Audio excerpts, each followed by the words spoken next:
All right, welcome back. Oh, mute your mics. Mute your mics. We're okay. We are live. Welcome back.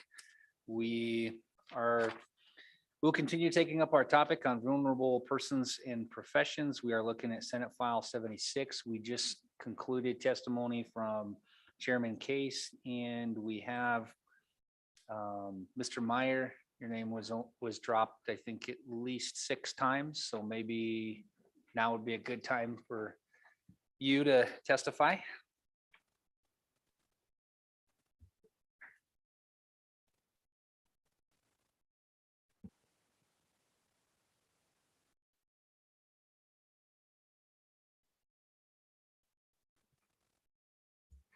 Thank you, Mr. Chairman. Scott Meyer with the Wyoming Bankers Association. I thought I would just give you a couple of highlight points and then try to address a lot of the questions that I heard being posed to Senator Case. To begin with, there is a federal statute out there, just so that you're aware of it. It's the Federal Senior Safe Act. And that act pretty much applies to elderly people over the age of 65. So this is a vulnerable adult act that applies to more than just to seniors. And I think Senator Case brought that up. Currently, right now, banks do not have statutory authority to say no to a customer's request or to honor that requested transaction. By regulation, they're required to do so. In fact, if a bank does not pay a check that is signed by their customer, the bank is liable for a wrongful dishonor. If a bank refuses to honor a payment order, like a wire or what have you, under Article 4A of the Uniform Commercial Code, the bank is liable for damages to the customer. And furthermore, under Regulation CC, a bank can only place a hold on a deposit into a customer's account for a limited amount of time before the bank must make those funds available to the customer. So that's the constraints that we're looking at right now. The vulnerable adult portion of this legislation allows banks to place a hold on transactions for the short period, as Senator Case alluded to, either on their own action or at the request of law enforcement. So it's not just banks making that decision. It could be by the request of law enforcement or what have you. Then if they wanted to have that kind of a stay put on there even longer, then that does require a court order of some sort, some judicial action. So the stay is on there is only for a short period of time. This statute also adds provisions that permit, and I think Senator Case was very clear on that and very well articulated the fact that this is something that can be allowed under the statute, where they can reach out and discuss their concerns with a family member within that person's, the vulnerable adult person's, reasonably permitted association. So it could be a family member, it could be a close friend, it can be a lot of different things. Those are set up when the individual opens an account or at some later time before there is a crisis. So you can't come in there and say, geez, we'd like to have this now, we're not sure what you're doing. This is something that gets set up in advance. There's also added provisions that allow law enforcement and investigating agencies to obtain bank records. I know that there was questions regarding bank records. This statute does allow them to provide those documents without the subpoena. It's not without a warrant, but it's without a subpoena, having those done for the limited purposes of trying to figure out whether there was some nefarious acts or some fraudulent activity that law enforcement wants to look at. It does not allow it for anybody. It is only for government agencies and for law enforcement. They can ask for those records. They have to do. Those records have to be kept at least for a minimum of 60 days that they're out there, so that they can come back and investigate. The collective provisions that were adopted in here are critical to help place the vulnerable adults in a situation where they avoid economic loss. And I think that's what we're trying to do. We're not trying to overstep our bounds. We're not trying to make something that it's not. We're just trying to make sure that that money goes away. And I think part of the testimony I heard on the House floor during the last legislative session was that, well, this is this is some kind of a problem with economic commerce. Well, I respectfully disagree. This is allowing those vulnerable notes to have the money that they have earned, that they have entitled to, whatever, for economic benefit, for commerce and industry, whatever, and not have it go to some place where it was not intended. So I think this type of legislation makes a lot of sense. It is something the banks have asked. I think that there are people that maybe have some question about whether they should do it. Our thought is that we are trying to do what we can to help. We seem to be in the best position to help. If it's not us, then you point somebody else or not pass the bill. It's however you want to look at it. But this is trying to do something to help protect those people that we think are one of the most at risk in our state. It doesn't raise any taxes. It doesn't hurt anybody. It just allows the financial institutions in Wyoming, and that term is defined in the statute, to provide some protection for those people. I will tell you that as I kind of listened through some of the questions, I guess the first question I heard was, what's the source of this bill? Well, this bill is a conglomeration of different states of what we've seen. I am the author of the bill. I'm the one that drafted it up. I've tried to do what I could to make it as inclusive as I can to it, and limiting in certain areas where I thought it needed to be. But Wyoming, along with Nevada, which Nevada is now addressing, are the only two states in the union that have not adopted something like this. And the reason is because it is a vulnerable adult issue. And every state has had to deal with this. As I mentioned, the federal government has a Senior Safe Act, but it does not deal with vulnerable adults, as is defined in our statute. There was some questions a little bit about, well, what happens when you have like a teller and you don't want to have them run rampant with this stuff? The statute doesn't say that. The statute says that somebody is on the front line that sees this, has to report it to their employer. Their employer then does a report and makes a decision as to what they're doing. So it's not one person having all of a sudden a lot of control over somebody else's account. I think Senator Case is exactly right. And I think there was a lot of testimony during the budget session that Wyoming bankers generally know their customers. And we've heard a lot of different examples, but during all that time that was happening there towards the end of the session, I got involved in that right here in Lander. I had a bank call me up and say, you need to come into this office with your mother because we got a problem. And I literally had to drop everything I was doing and get right up here. And the problem was somebody had figured out a way to borrow money using American Express, deposit enormous sums of money into her account, which she had no idea was doing that. And then we were able to have access to her account and we're using bill pay to pay these things. If it had not been for the bank that said, we know your mother, she doesn't do this stuff. She doesn't go borrow these kinds of money. She hasn't had the need to, but they couldn't do anything with me there unless she was sitting there with me. And this is the opportunity that I think our local financial institutions, the ones that do know our customers, that would say, this is a problem, let us reach out and talk to somebody. Had they not known me, they wouldn't, I don't know what they could have done. They couldn't have stopped it. The money was coming in and the money was going out and it was all seemed to be pretty status quo until you looked at it. There's just no reason that my mother would borrow at a clip of $7,500 a pop. And she's 85 years old and she doesn't have any debt. You say, okay, there you go. So with respect to that, the teller didn't reach out to whatever. They called up bank management. Bank management called me, said, come to Lander, we'll sit down and talk about this, which we did. And we were able to stop the areas that were of concern. So you're not going to really have a teller that's going to be judge and jury. That teller, those frontline people, they need to make sure that they talk to their superiors, their employer. Their employer is the one that has to do that kind of stuff. There were some other questions. What happens if a teller makes some kind of a report and it's wrong? Well, that's why you have management.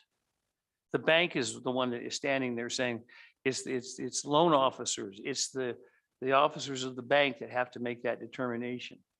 Right now, they have to do it anyway. We call it a suspicious activity report, a SAR. You'd be surprised how many SARs every bank in this state file. They file an enormous number. Every time there's something that looks suspicious, they have to do that. But there is nothing in the statute right now that allows them to say, hold on, let's pump the brakes a little bit. So that's what we're trying to do, say, pump the brakes. Let's stop this and see what's happening, whether it's the long lost person in Nigeria who thinks that they're entitled to give them some money, whether it's one of these romance scams that try to get people to say, geez, you know, I care about you. I'd like to come see you. Send me money. Or by the way, Mike, your grandson is in a prison in Mexico and has to have the money to get out. These are the scams that run on there. Not to mention the fact that somebody who has a power of attorney, somebody that's in a trusted position that decides they're going to use this adult's money to buy their own vehicle. We saw one that we talked a little bit about last March. You know, a junior grandson who has power of attorney decided that all of a sudden they wanted to have an F-350. I'm not sure 90-year-old mom or grandmother needed an F-350. But in looking at it and doing some checking, guess what? He was the one taking care of her. He was the one that was doing stuff, and he had a truck that he was using for work, and he needed an F-350, and she said she wanted to buy it for him. Fine, we get that down there.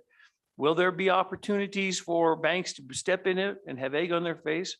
Absolutely, and it's happened before. We've called up and said, hey, you got a problem here. We need to figure this thing out. And it's come to find out the F-350 was warranted, and we look pretty embarrassed about all this stuff, and that's just not the way it should be. But it was better than having that money go out and then go, oh, by the way, I didn't authorize that, because that deal is now done. There were some discussions a little bit about the question of whether there should be shall or may. We're the ones that are asking for this. The banks are, the financial institutions. We think it should be shall. We don't want any wishy-washy stuff. If the bank employees or the bank itself starts to think that there is something nefarious, they need to report it. And by the way, you will hear from others today that that's required under the law. You can't just, under the vulnerable adult stuff, you can't just say, well, we don't feel like reporting that today. They already have a requirement to report abusive situations like this. This just allows us to do that and be able to pump the brakes a little bit. And then there was a lot of question about immunity. Banks don't want, they're asking for more obligations on them, but they want to have immunity for it. Right now, the Senior Care Act does provide some immunity as long as they go through step A, B, C, and D. But it doesn't deal with anything about being able to pump the brakes. This statute just supplements that, says, yeah, if you turn over that information, if you make that call, if you have to do whatever and you pump the brakes a little bit, we're not going to get sued for it. Because there's nothing more than just trying to figure out how we're trying to do what's good and then turn around and have to face a lawsuit over it, when all we're doing is saying, we're not taking your money, we're just stopping this until we figure out what's going on. As I go through that and listen to what I was doing, then there were some other questions, I think, as I wrote these down.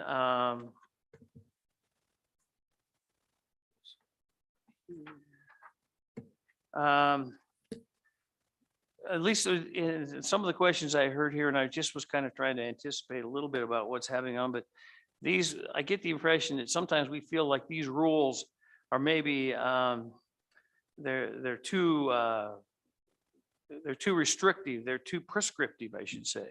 And here's what we have to do. Why can't they just, well, you can't. There is a Bank Privacy Act. There's Bank Security Act. There's anti-money laundering stuff. There's a lot of things that banks can do, but they can't just turn around without having some statutory authority to say, we think this is the deal and why. So the banks need to, and that applies to all financial institutions. The amendment that happened out of the Senate side was to also include stockbrokers. So then I heard some questions today. Well, what about, and there's also questions about this. What about the guy that goes down and buys a whole bunch of gift cards, which has been a problem, and you can go buy them at Safeway or whatever. Well, we can't solve every problem of the world, but I can solve the ones that are, I can try to do that with respect to banks. So I look at it and say, yeah, there are other opportunities for people to swindle money, to be fraudulent, to have a scam going on. We try to do that. But right now, the safeguards right now are for the customer, to protect the customer from the bad actor at the bank. I mean, the bad actor that's doing this, it's using the bank for their own rights and their own privileges.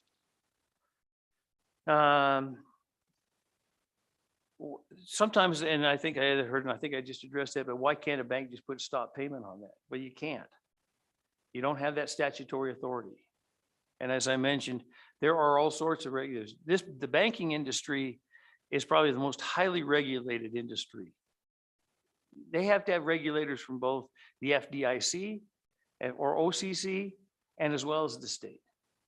And so you have regulators coming in there that want to know exactly why you did what you did, how you did it. And if you don't, if you're not able to provide that information to either the Wyoming Division of Banking or from the FDIC regulators, then there's a lot of trouble. So we have to have something that we can hang our hat on. There's also some questions about, how else can we do this to protect them from different people? That's probably way above my pay grade. I can't legislate for everybody else. I can't do it for supermarkets. I can't do it for the car dealerships. I can't do it for all those things. But I can tell you that from at least from a financial institution standpoint, that's where we are. Finally, and then I heard some comments afterwards that, well, can you do some stuff like put it into an agreement? Can you put it into the bank documents that when you open an account, they have this right?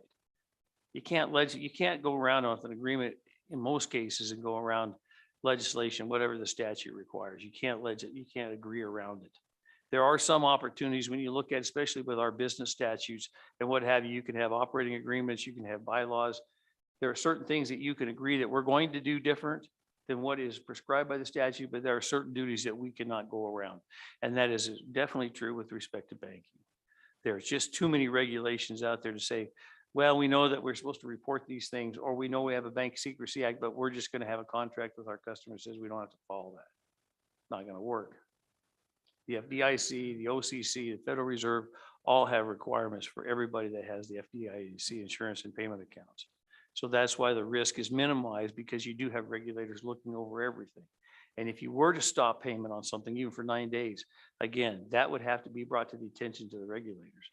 So there's another layer of protection to make sure that it's not something nefarious going on at the bank, that somebody over at the bank is using their own political agenda or their own moral agenda or whatever they think, because we don't have that requirement. Those are the comments that I have based upon what I heard Senator Case mention. I'm happy to stand for any questions. Questions for Mr. Meyer? Vice Chairman Washut. Thank you, Mr. Chairman. Mr. Meyer, we heard earlier today, what is the worst that could happen? So I'm trying to put myself in the position of that depositor in your bank who comes in and you tell them no. And this thing gets balled up for a while, maybe up to 10 days while the bank verifies that this is all on the up and up. From your experience, what kinds of complications might that cause? Let's say this is a legitimate purchase, right? This is not a nefarious actor, but it just looks bad, so it gets tied up for 10 days. What's the worst possible outcome? I'm picturing somebody not making their mortgage payment, having to pay extra interest or all sorts of things. From your experience, what kinds of things can we look at as the worst case example if this were used in a way when there really wasn't a nefarious actor? What's the worst that could happen? Mr. Chairman, Representative Washington, I will tell you that I think that right now, the worst that could happen is with respect to that transaction gets held up. Just because you have something comes up and it comes to the attention of the bank and the bank makes the notice and says they want to put a stop payment on that or hold it, it doesn't do everything for the whole account. It's just the one transaction that you're looking at that's supposed to be going to the Nigerian uncle or the kid that's supposedly in Mexico. Doesn't mean that the mortgage payment is going to get held up. Doesn't mean that the credit card payments are going to get held up. Those don't look suspicious. So if there's money that's going out that was not normally going out, it's not going to affect any of the other transactions. So I think that what it does, the worst case scenario is that transaction involving that particular money is being held up until there can be some verification by it. And I do agree with the amendment that was made over on the House side that said, look, why don't you say no more than, if we can figure this thing out in 3 days, why don't hold it for 10? Get it done, get it released in 3 days.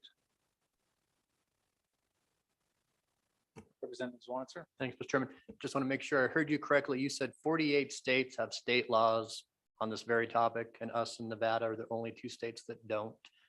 Do you believe that that makes our adults and our vulnerable adults much more of a target then, if bad actors are aware that we're one of two states that don't have these protections?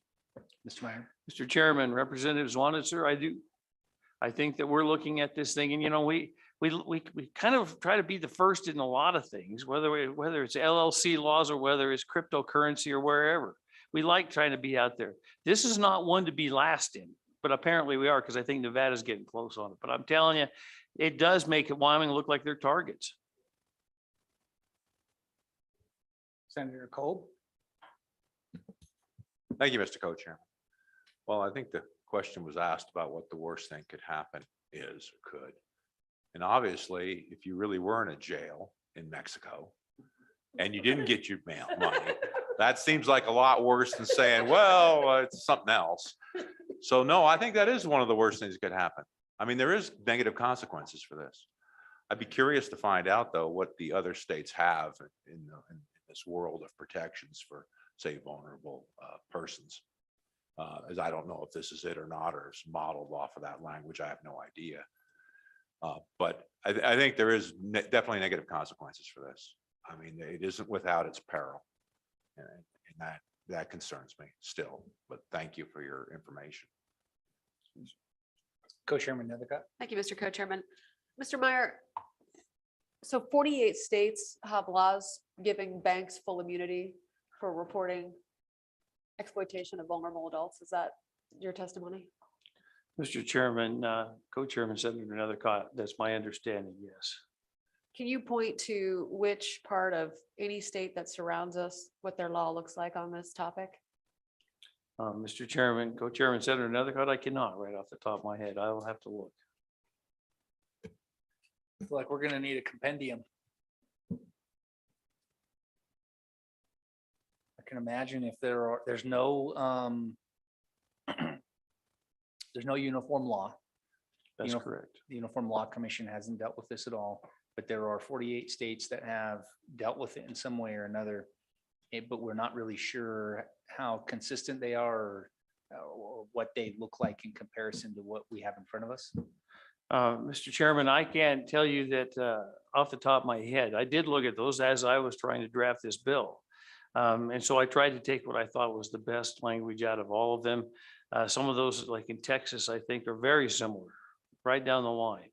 Some of those back east are not, but they have different provisions and different requirements. If you got 48 other states that are trying to do something like this, and I think, like I said, even Nevada is now on the verge of passing theirs. Be happy to get some of that stuff for you. It's just a matter of trying to put together a list of all the states, and here's the statutes. Committee, other questions for Mr. Meyer? All right. I think that would be helpful, whether it's, I mean, obviously my preference is if you've already, I don't want to burden you with something you already have, but it sounds like if you've already gone through a lot of that research, then whatever you do have would be helpful for us I think.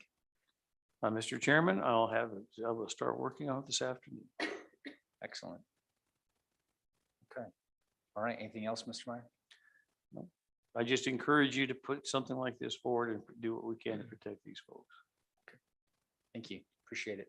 Is our Division of Banking testifying on this bill or matter? Okay, go ahead and let him in.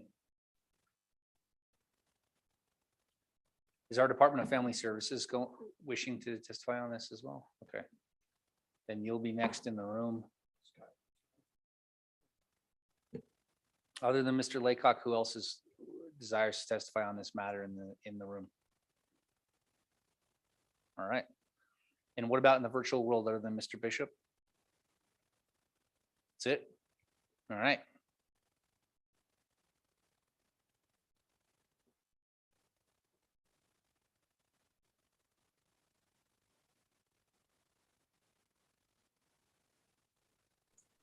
Mr. Bishop, welcome.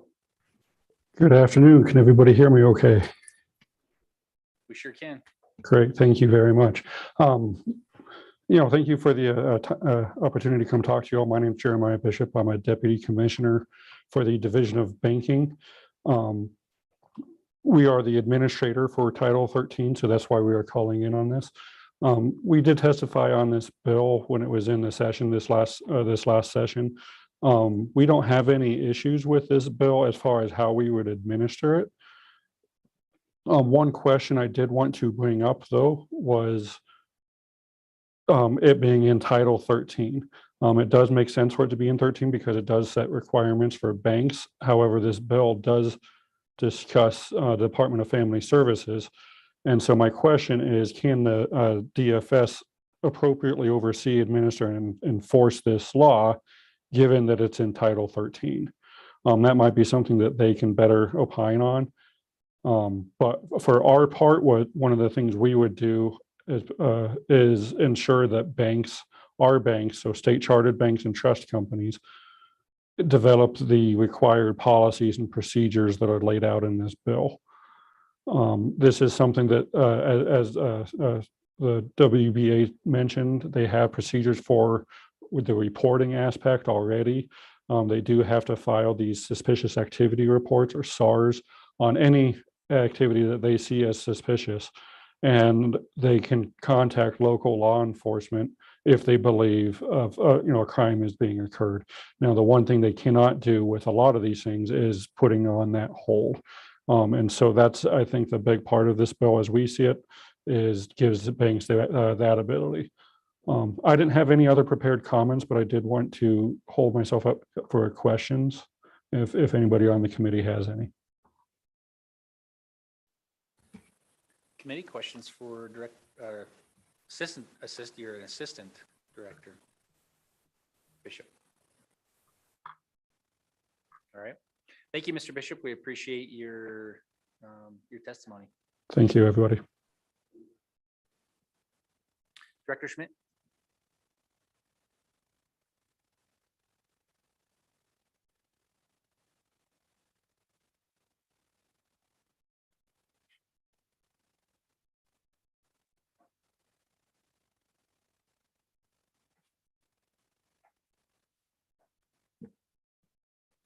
Good afternoon, Mr. Chairman, Madam Chairwoman, and members of the committee. My name is Corinne Schmidt. I'm the Director of the Department of Family Services. And just a little bit of information about the vulnerable adult statutes. First of all, if you refer to 35-20-103, that is a mandatory reporting statute that says that anyone who has some suspicion of exploitation, abuse, neglect of an adult shall make a report to the Department of Family Services, and I think also law enforcement. So that mandatory reporter statute is already there. And if you go further through the statute, it also specifically mentions financial institutions as someone who is immune when they make that report. So they do have automatic immunity under the adult protection statutes. So what I believe is maybe a little confusion is, what is it that this bill is asking for immunity from? And I think it's from the fact of, if there is a hold placed on those funds for 10 days as a result of a bank making that decision so that they can make the report to law enforcement or DFS, they're immune from any type of action in regard to that hold, is how I'm understanding it, but I'm also not an attorney. So the idea is then, what is the hold for? And a little bit of a description about our adult protective cases. When this came on the agenda, we did a quick review of April's data of our adult protective statute cases. Of our cases, and we have anywhere around 130, 140 cases a month of adult protective statute or adult protective services, vulnerable adult cases. About 20% of those had to deal with financial exploitation. So just financial exploitation. And a handful of those that were substantiated were not prosecuted because in a couple of cases, the vulnerable adult passed away. In another case, it was because the alleged perpetrator had absconded, and then a variety of reasons. But I think something that's important to note here about out of those 22 cases is the majority of the alleged perpetrators were family. They were family who were taking care of their elderly loved one. So when we talk about the vulnerability of these adults, we have family and we have a lot of complications that comes with family.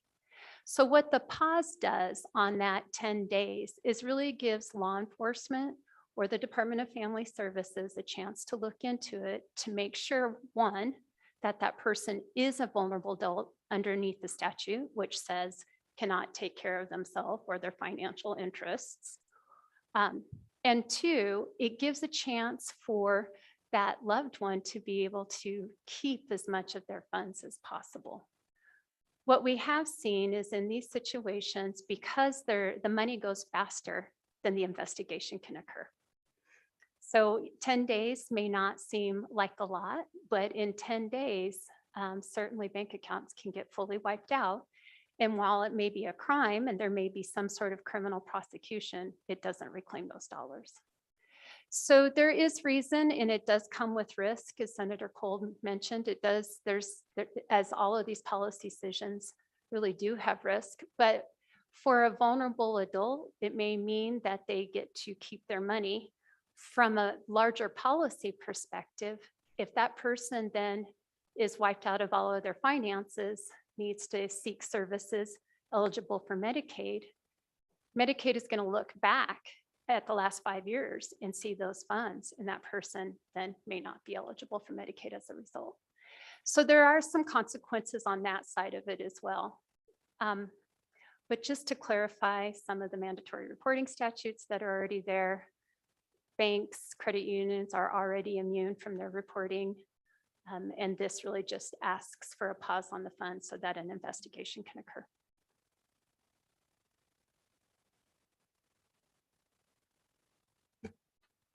Director, so I understand what you're saying about how you're reading 3510-405 as proposed in this bill. But I think that the language is much broader, but I think that it could be narrowed to say exactly what you're saying.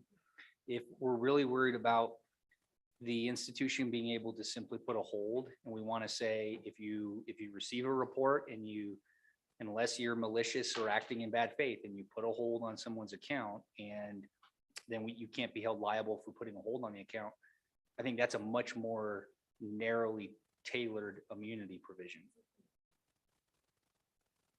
Which it sounds like that's, at least from your perspective, that's the goal. Mr. Chairman, I will defer to the authors of the bill, but that was my understanding of the intent of the bill. Okay. We're stewing it over. All right, good deal. Other questions? Co-Chairman Nethercott. Thank you, Mr. Co-Chairman. Thank you, Director. Very, very helpful in providing a summation of what the intent here might be. It's curious to me on page 10 on the records piece that if the banks are so interested in being cooperative in law enforcement that they would limit what could be asked for to 60 days prior and 60 days after the alleged exploitation occurred. I find that odd, and that's found on line 16 through 20. Why wouldn't we let the investigating agency, who is trying to determine whether or not a crime of exploitation is actually occurring, have all of the information that they feel they might need, as opposed to the bank prohibiting that access? Mr. Chairman, Madam Chairwoman, first of all, we would not be engaging in this investigation without law enforcement. This would be a criminal matter. We would make the determination if the adult is vulnerable. That is basically a civil action. It's not a criminal action. We partner with law enforcement then to do the actual investigation. So in regard to the 60 days pre or post, I would certainly defer to law enforcement about that question.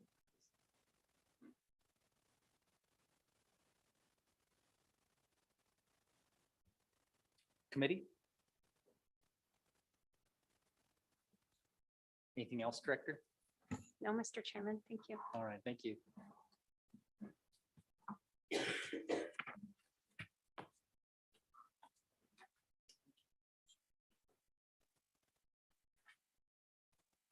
Mr. Laycock?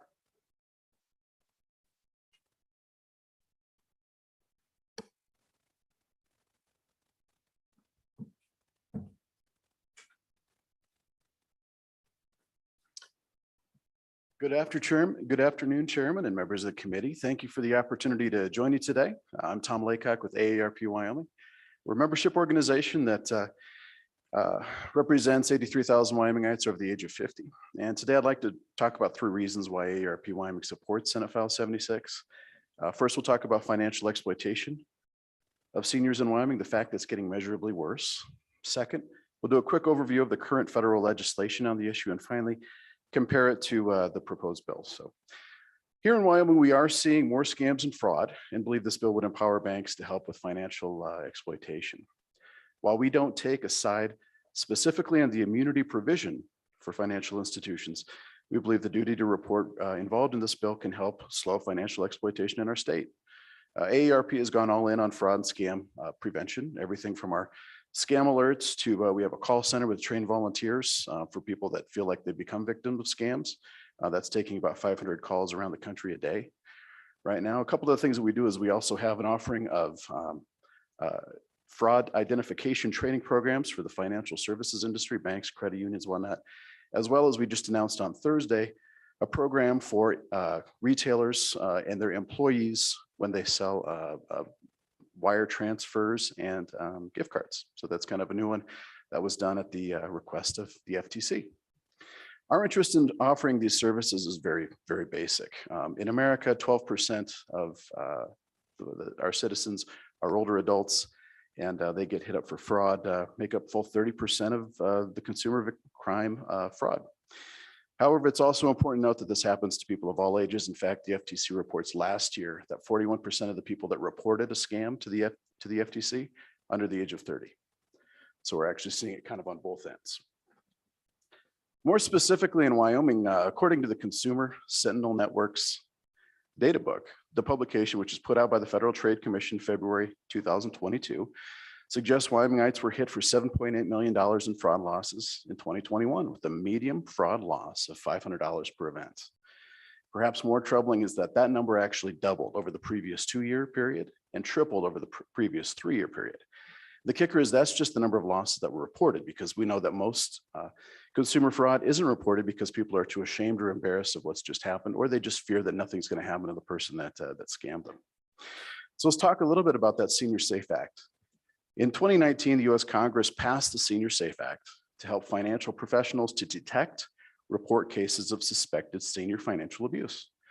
Under the act, if a financial institution provides training for the employees on elder financial exploitation identification, that institution receives safe harbor from civil liability should those employees make a report about a potential exploitation of a senior citizen to a covered agency. However, the Senior Safe Act does not offer civil immunity to a financial institution which places a hold on a suspicious transaction. In very simple terms, federal Senior Safe Act is voluntary. Financial institutions are not required to report the suspected exploitation to a law enforcement or state agency under that bill. Since that federal bill is voluntary, many state legislatures have actually enacted their own laws on financial exploitation. According to NCSL, elder exploitation legislation grew from 89 bills in 2014 to about 168 in 2018. So very similar to what you're seeing now. The proposed state law we're talking about is very similar to model legislation from the North American Securities Administrators Association, which we'll call Nassau, so the banking people, not the rocket people. To date, 33 states have used model bills similar to what we're seeing in SF 76 as a basis for state laws of regulation. According to Nassau, no state has repealed laws which were based on this model legislation and reported significant problems with their implementation. So we've had kind of a nice field test with laws that are very similar to this. According to Nassau, many of the first states to enact the model legislation have seen dramatic increases in the number of reports of potential financial exploitation. In 2018, the latest year that we have data available, states that enacted legislation based on this model bill have received more than 400 reports from frontline financial workers who suspected exploitation. More specifically, in 2018, the number of reports received in Alabama alone, which enacted Nassau, increased 225% over the previous year. It's AARP that suggests, that history suggests this model works and tends to lead to more protections for our older adults. In our fraud work, we like to tell people to stop, think, and verify if they think they're on the other side of a scam. We see this bill specifically as offering a similar opportunity for financial institutions to do the same thing when a transaction involves concern for money being sent to a career criminal. We don't take sides once again on the immunity provision for financial institutions, but once again, we believe the duty to report involved in this bill can help slow financial exploitation in the state, and we urge your consideration and support for the legislation. So, thank you. Questions for Mr. Laycock? All right. We appreciate you. Thank you.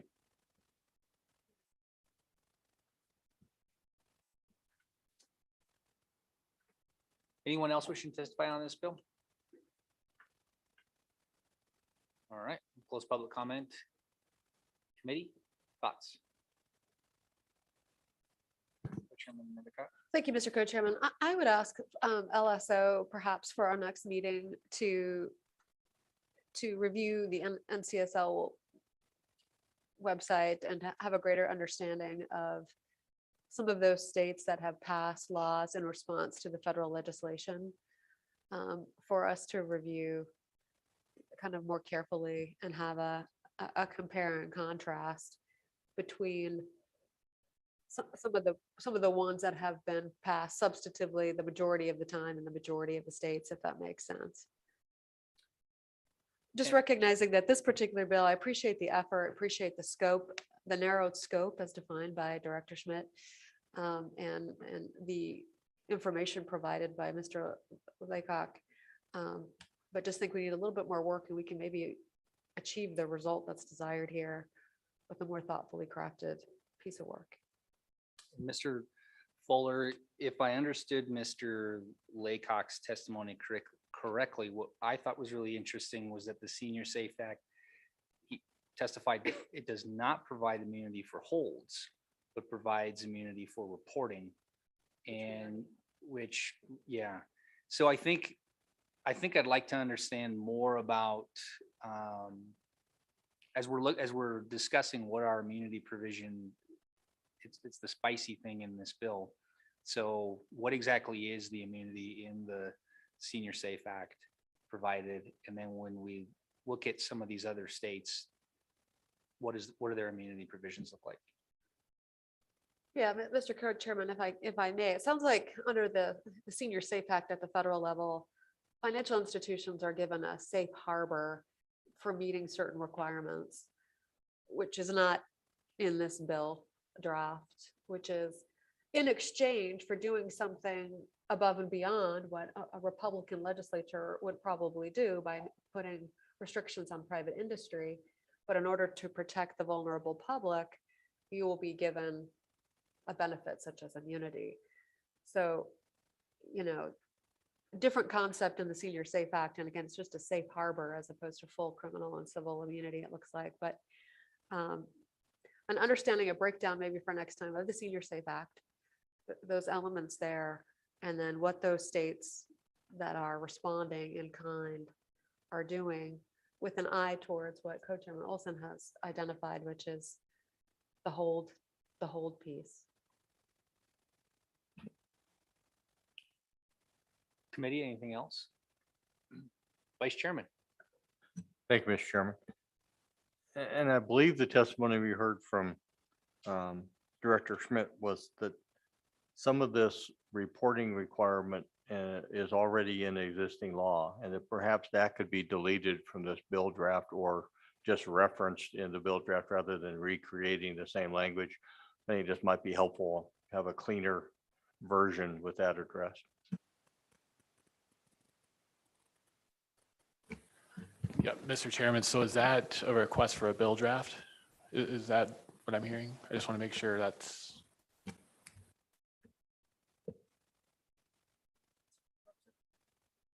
Vice Chairman Washer. Thank you, Mr. Chairman. That would be my request. Yeah, just to be clear. So my request for the bill draft would be to using Senate File 76 as the basis, that we then examine existing provisions for reporting requirements under existing statute that might be replicated within the version of Senate File 76 that we're looking at today, and then modify the version of Senate File 76 to reflect the pre-existence of those provisions. Yeah, Mr. Chairman, I think really to distill that, it would be placing authority for a hold in the existing Adult Protection Act.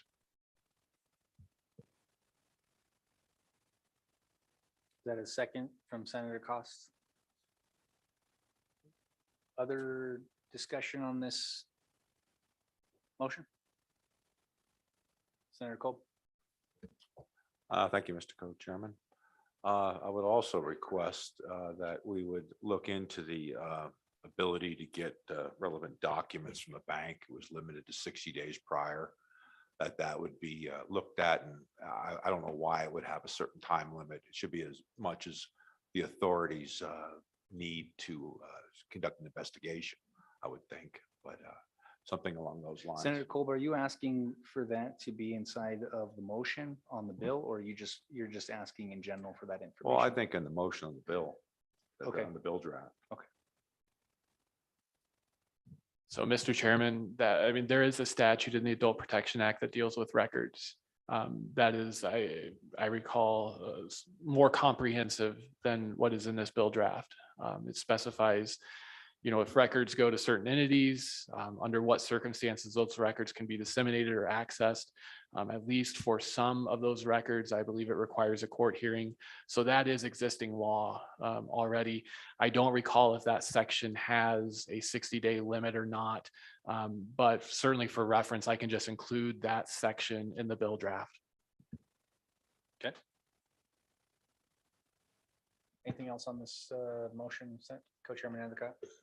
Thank you, Mr. Co-Chairman. One thing, the reason why I had just asked LSO to kind of provide a memo was to get us learned up on the topic and provide an overview probably of the adult protection statutes, the Save Senior Act at the federal level, and then some of the state statutes, so that we can do the first bill draft with that level of knowledge under us. So just some kind of putting the cart before the horse here, but we are short on time during an interim. So those were my thoughts. Yeah, I agree with Co-Chairman Nethercott. When I hear that there are 48 states, but there's no uniformity, at least that we know of. I don't know what those 48 states look like. I don't know how close this bill looks to even the majority or the minority of those states, or if there's 48 different laws. So I do think the motion may be a little premature. I think having all that information in front of us would probably better economize LSO's time, so that they have it, from that point forward, we may draft a bill at our next meeting. That may be the most prudent thing to do. I agree. Any other discussion? All those in favor of the motion say aye. Aye. All those opposed, no? No. Motion fails. Any other motions on this topic? All right. All right. Good job, committee. We're only just a little behind here. Wyoming Office of Guardian. Oh, gosh, yeah, sorry, guys. I really thought I was done with this topic. All right, violence against healthcare workers, the subset of vulnerable persons and professions. We have our hospital association. And I know you have some special guests here with you today. We're going to bring, everyone up. And our association will introduce the topic to us. Thank you, Thank you. Mr. Chairman, members of the committee, Josh Hannes with the Wyoming Hospital Association. We're here today. First of all, thank you all for taking up this topic during the interim. We appreciate it. And the reason we brought it at the end of the session is because in conversations with our members, they said to us loud and clear that this is something that needs to be addressed because we have a problem. And sadly, it's not a new problem. In your materials, you'll see in 2013, there was an effort to pass some legislation as it relates to violence against healthcare workers. And so if it's all right with you, Mr. Chairman, I think what I'd like to do is set the table a little bit in terms of this problem that's happening across the country and provide a little information. And then my colleagues here from hospitals from across the state can tell you about what's happening specifically in their facility and their boots on the ground experiences, if that's okay. So nationwide, and I won't go through all of this, but from the Bureau of Land, or excuse me, from the Bureau of Labor Statistics, working in healthcare and social services is one of the more dangerous jobs. They're 5 times more likely to be injured in the workplace than all other professions. From 2016 to 2020, there's been an average of 44 workplace homicides of healthcare workers in the workplace.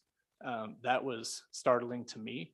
I'm not aware of any that have happened in this state, but there are more incidents taking place in our hospitals, and the severity of those incidents, they're becoming more severe, particularly since the start of the pandemic.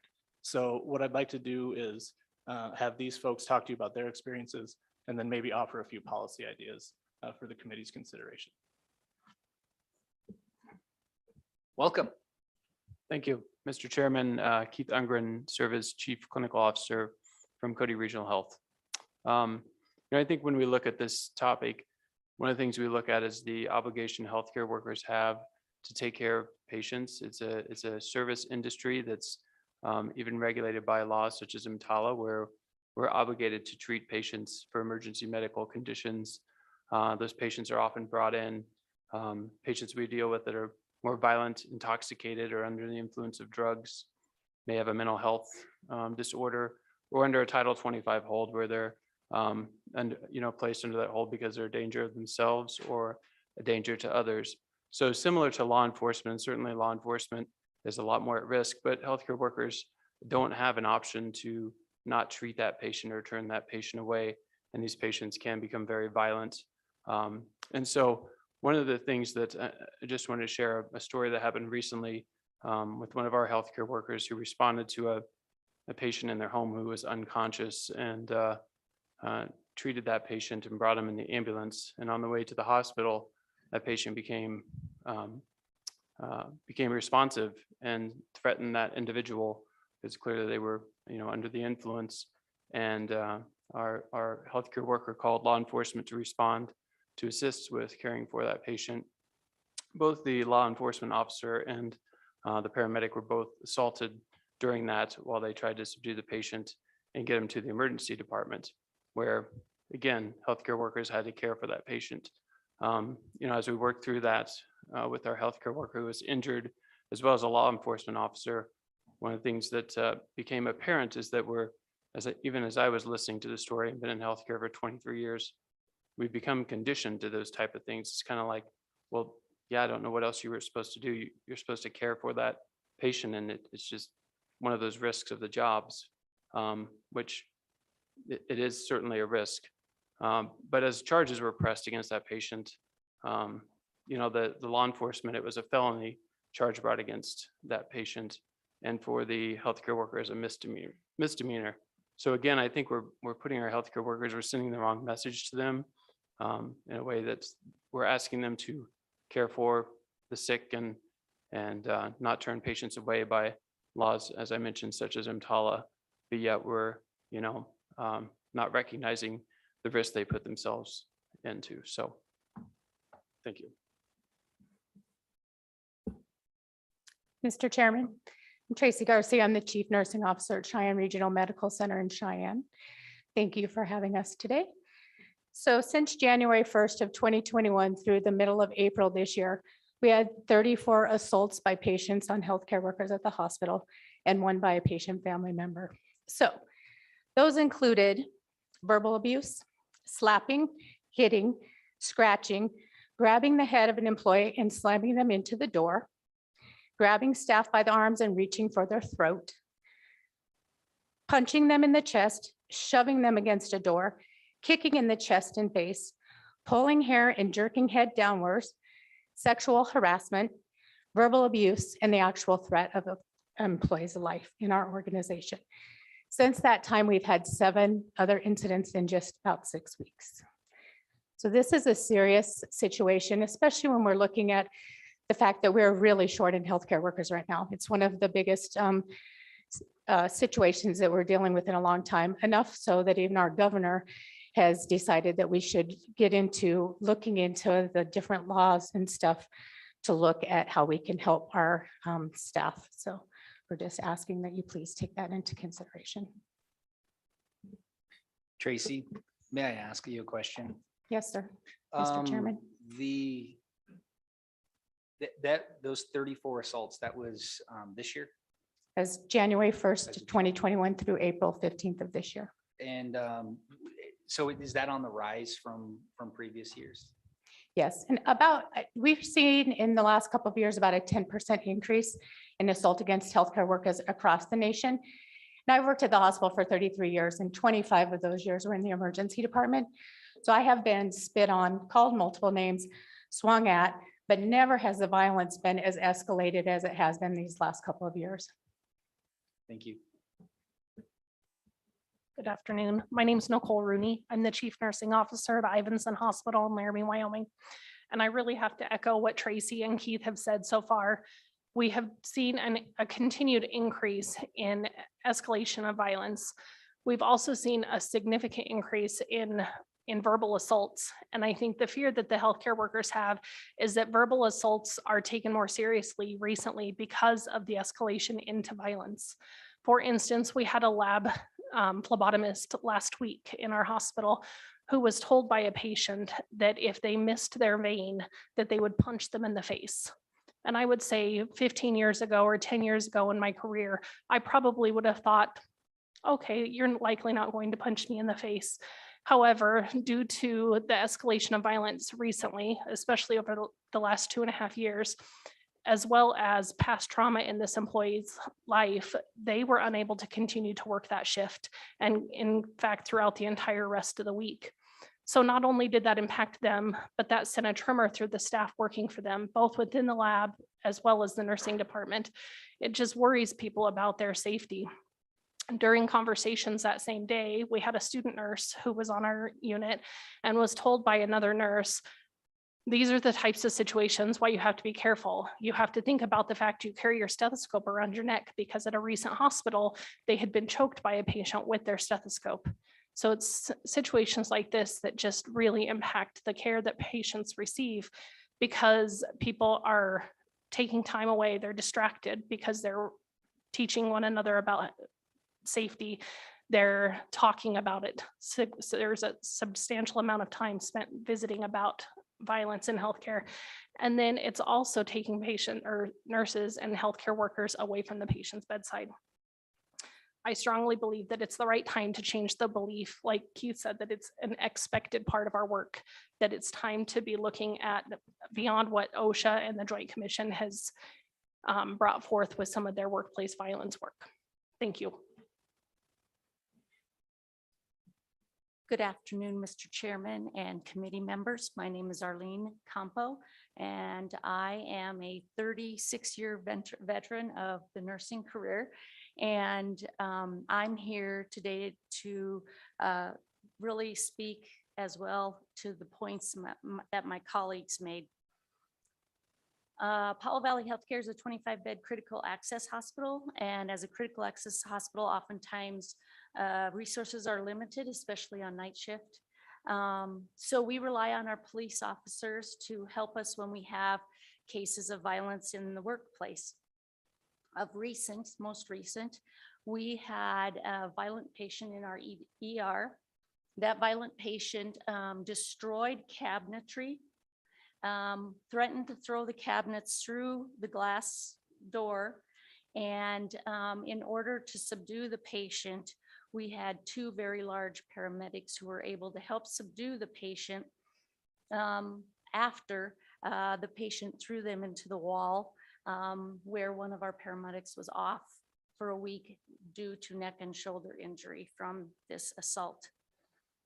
On the medical floor, we've had patients threaten to kick pregnant nursing staff because they wanted to kill the baby. We've had patients who've actually kicked the nursing staff. And then when we called the police for help, The police finally arrested this patient after the patient assaulted the police officer. So these are instances that happen frequently and a lot more frequently than we think. As in Tracy's case, Powell Valley Healthcare has experienced an increase or a rise in violence. In 2021, we have had 8 incidences where we called the police due to workplace violence. And in 2022, from January 1 to April 30th, we have had 11 instances where we've had to call the police for violent patients and behaviors against our staff. Thank you very much for your time today. So, Mr. Chairman, if I may.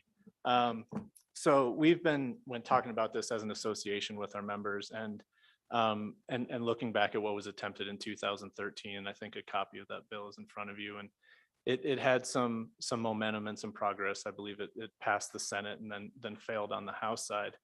And as you've heard, these problems have not gone away. And so one of the questions might be, well, these attacks are already a crime.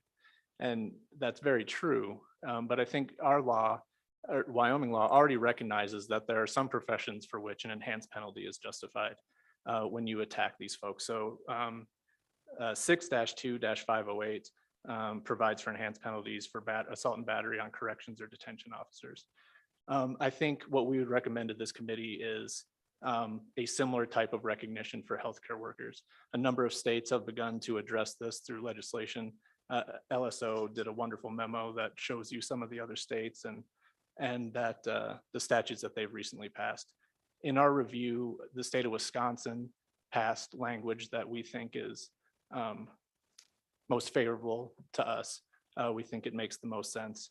It also includes, and as you heard from some of these, it doesn't only include the physical attack, but also threats of violence against healthcare workers.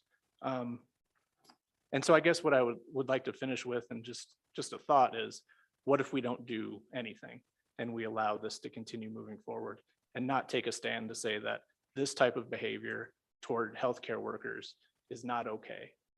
We're already losing people out of the industry. It's already difficult to staff our facilities. And I think it's important that as a state, we stand up and we say that this behavior is not going to be tolerated ever. So with that, happy to stand for questions and look forward to working with you all on this. Before I call on you for questions, just want to thank all of you for providing your testimony to us. It's not, I don't know if you have experience testifying in front of legislative committees, but I would imagine it may not be the most exciting thing to prepare yourself for all day long. So I really appreciate that, since our time schedule is off as well. Vice Chairman Washut.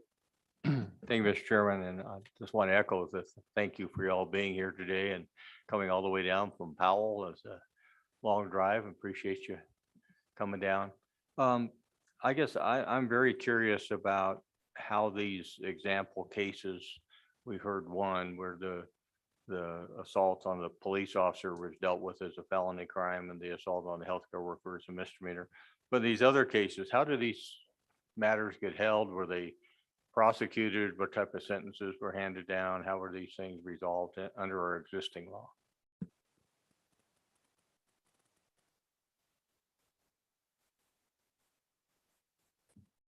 Mr. Chairman, Representative Washut, thank you for the question. Unfortunately, we don't see a lot of prosecution of this. In our organization specifically, we do call law enforcement. Occasionally, there might be a ticket written to the person who has assaulted a healthcare worker, but we don't see a lot of prosecution of these in our state.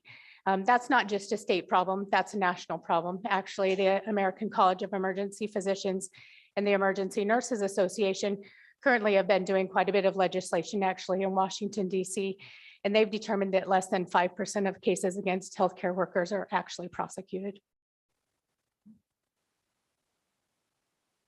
Representative Oakley. Thank you, Mr. Chair. It's along the same lines, following what the representative just asked, but when I hear punching, kicking in the face, pulling hair, kicking pregnant women, I mean, again, that is clearly, I mean, at a minimum, a battery. So I'm interested in, I mean, I want to push a little further. You're saying law enforcement does come on scene for this and then writes a report, and then citations are not being written? Because if so, adding another statute doesn't necessarily fix that.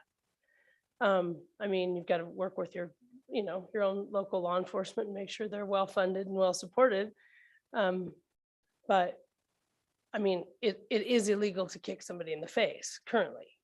So if you can give me a little more on what is being done on the ground in these hospitals. Mr. Chairman, Representative Oakley. We could certainly pull together more specifics of the exact steps that took place in certain in specific incidents, and we'd be happy to do that. Again, I think you were given one example where no arrest was made until a law enforcement officer was attacked by the same person on the same day. And then also, I think part of what we're asking for is that our law already recognizes, like I said, certain professions. An attack against one of those professions is appropriate for an enhanced penalty. And I think it says more about that it is different when you place hands and are violent and attack somebody in those roles, particularly in our hospitals that are emotionally charged environments quite often. You have people that are hurt and sick, and they have family members. Sometimes there's intoxication, behavioral health problems, and healthcare workers all across the country are being assaulted at a rate higher than any other profession. So yes, should these be prosecuted more often? My opinion would be they should, right? But I also think there's value in saying that this type of attack is different, and we are not going to tolerate it. And we're going to make a statement saying that if you do this to these healthcare workers, that consequence is going to be much more severe. Follow up, go ahead, Representative Oakley. Thank you, Mr. Hens. I just wanted to throw out there too, because it's been mentioned a couple times, intoxication and mental illness, which also both could be a defense too, just to specifically when you're saying intoxicated, well, that can negate the intent of a crime. And then of course, mental illness can be. So there's that too, which is, I guess, just somewhat inherent in that the realm that you deal in, but hearing those specifically just kind of, there could be an issue there legally. Mr. Chairman, Representative Oakley, I agree, right? I think the other thing I would say, and I certainly don't want to go down this rabbit hole as it pertains to mental health in Title 25, is that I think it also highlights another problem that this state has in terms of its capacity to deal with the severely mentally ill. And the capacity that we don't have, and how many of our facilities are not equipped in any way to treat those patients. Now, I don't want to get that mixed up with this for this conversation, but that is another conversation that we need to continue to have in terms of our capacity to deal with those patients.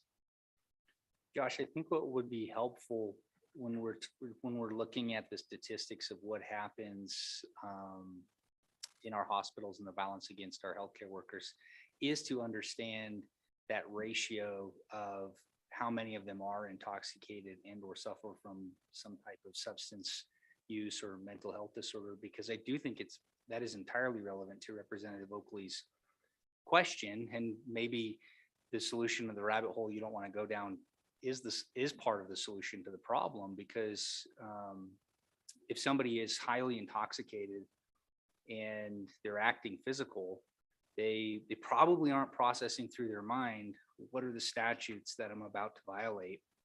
And if I do, what are the penalties when I do violate them? I mean, the offender isn't walking through that analysis. So having a heightened penalty for at least those individuals, I don't know that necessarily curbs their behavior. That's my policy opinion. But certainly actors outside of that who might otherwise be considered rational, sure. So I do think, I don't know if you can put something together like that for us where we can better understand what type of offenders we're talking about. I think that is helpful. Or if you can speak to it. Thank you, Mr. Chairman. Yeah, so the 35 cases that I alluded to from Cheyenne Regional Medical Center, I reviewed every single one of those cases. I didn't count them, but I'd say maybe a third of them had to do with substance abuse or mental health. The other 2/3 did not. Senator Kolb and then Senator French. Thank you, Mr. Co-Chairman. I am very sympathetic towards the plight of violence with everybody, not just healthcare workers, but the whole society as a whole, right? I mean, you just explain what you've felt or had experiences with in your profession. But I think I know a lot of hospitals do have security, that help out, because you pretty well have to have that in any larger facility nowadays, is have on-site security. But when it comes down to, you talked about, I don't know, it sounded like you wanted parity with law enforcement for protections or penalties for having an issue with a healthcare worker. And I don't know if that's true, but I guess you could elaborate on that, because I think that healthcare workers and law enforcement are two different things. I mean, I'm sorry, they are, and it's tough. It's tough for everybody. So I just would like to know exactly what you meant by that, like where you're going with what extra penalty are we talking about? And then verbal assault, well, nasty and mean, and maybe point towards, people with mental issues. And I would argue people have mental issues when they're fighting with you in a hospital, regardless of what maybe Title 25 might adjudicate, but they obviously have problems. But verbal abuse is a far different thing than physical abuse. I think we've got to draw a line somewhere and figure out what to do. So I'd like to hear just where you fall on that. I mean, where are your boundaries? Where are your sideboards to what you'd like to have accomplished with the further conversation about, say, violence at medical facilities? And then Title 25, but I won't touch on that can of worms. Look forward to hearing what you might have to say about my comments or questions. Thank you, Mr. Chairman. Thank you. People testifying. Mr. Chairman, Senator Kolb. So to start with parity or the similarities between healthcare workers and law enforcement, I don't know that I'm saying that. What I'm trying to highlight is that the law currently recognizes that an assault against a certain profession merits a different kind of penalty than, say, me, right? Whether you want to say that's making them the same. And I'm not even asking about, is it 10 years or 20 years? Is it 5 years or 30? I'm not even getting into that right now. What we are looking for is a recognition that violence in healthcare facilities is rampant. It detracts from patient care in an already struggling healthcare environment in the state where we are seeing people leave. And what we are asking for is a recognition from this body and the larger legislature that we are not going to tolerate as a state that kind of behavior in our healthcare facilities against our healthcare workers. Now, some of the model legislation or legislation from other states we provided, the penalties range. The bill that was tried in Wyoming in 2013 was a 10-year penalty. I think Wisconsin is 12, and I saw some others that were 5 or 6 years. We want to be part of working with you all to determine what makes the most sense. But I think where we're starting from is that this type of violence against healthcare workers needs to be considered differently. I hope that answers your question, sir. Senator French. Thank you, Mr. Chairman. A couple of you are from my part of the world. My question is, all these things that you've mentioned are wrong, bad, but do you report like if it was mentioned somebody spit in somebody's face or shoved into a wall or blah, blah, blah. Do you report every single instance to law enforcement? And it might be, if that person that's spit in your face is reported and something happens, they may think twice about doing it again. So I'm just curious if you report every instance. Mr. Chairman, Senator French, I think one of the inherent problems is the underreporting that's happening on healthcare workers. As I mentioned, I think it's become conditioned that that's just part of the workplace. A lot of times it's reported internally through, our risk management system and through our personnel and risk management, but to law enforcement, no. And I think, I think part of that is just the lack of prosecution of certain events that have been reported. And so it's just become sort of, this is what we expect in healthcare. I can tell you nationally, that's a growing movement that we're seeing, as Tracy mentioned, with the ENA, Emergency Nurses Association, American College of Emergency Physicians, also really taking action on this. And it's definitely nationally through a lot of organizations becoming more apparent that something needs to be done. Even within our organization, before this topic was even introduced, there was a group of nurses that started a workplace violence committee looking for further action, further support for healthcare workers, that this isn't going to be tolerated anymore. And I think just to address, and I'm not, certainly legal here, but an intoxicated individual, there's certainly different things that can apply, but they make that choice to come in intoxicated. They're there by choices they've made, but to strike a nurse doesn't excuse that behavior because they're intoxicated. And I know there's gray lines there. We talk a lot about, demented patients. Certainly a patient with dementia is shouldn't be handled the same way as maybe an intoxicated individual. Title 25, I think it depends. We've been in different situations, where those Title 25 patients are placed into a hospital.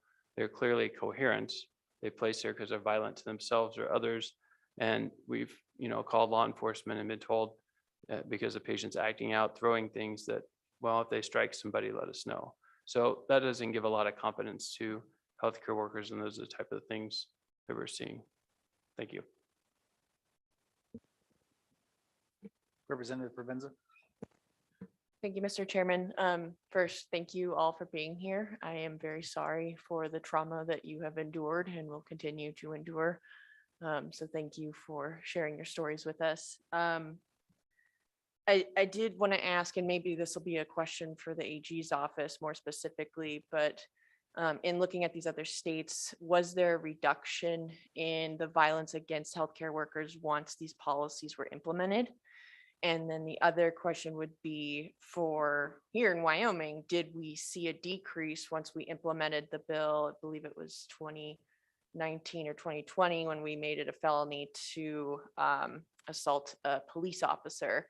And so have those enhancement of penalties resulted in changes to the root problem? Mr. Chairman, Representative Provenza. So the short answer is I don't know. The Wisconsin bill that we referenced was just passed in March of this year.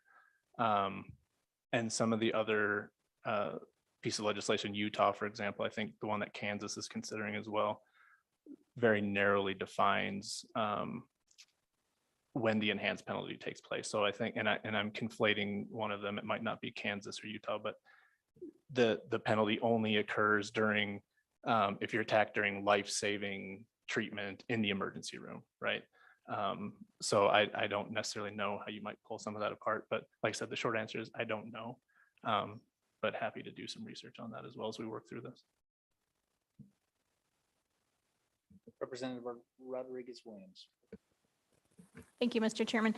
Thank you, everybody, for being here and sharing your stories. And I'm sorry that you've gone through that. I appreciate each and every one of you. So I'm a little hesitant on penalty enhancements based on victims' characterizations or identification factors. But bias motivated crimes is no new topic for this committee. And I'm aware that violence is probable in a lot of occupations, in schools and airports, hospitals, as you know. So I'm curious too, with the rise that you're talking about in crime, what security measures have your hospitals taken to prevent that? I know we see it in other institutions. They hire more security or enhance their policies and procedures and so forth. Yes, thank you, Mr. Chairman. Thank you, Representative Rodriguez-Williams. So we've made a lot of changes and really drastic changes over the last 5 years, and then continue to make changes over the last 2.5 years as we've gone through the pandemic.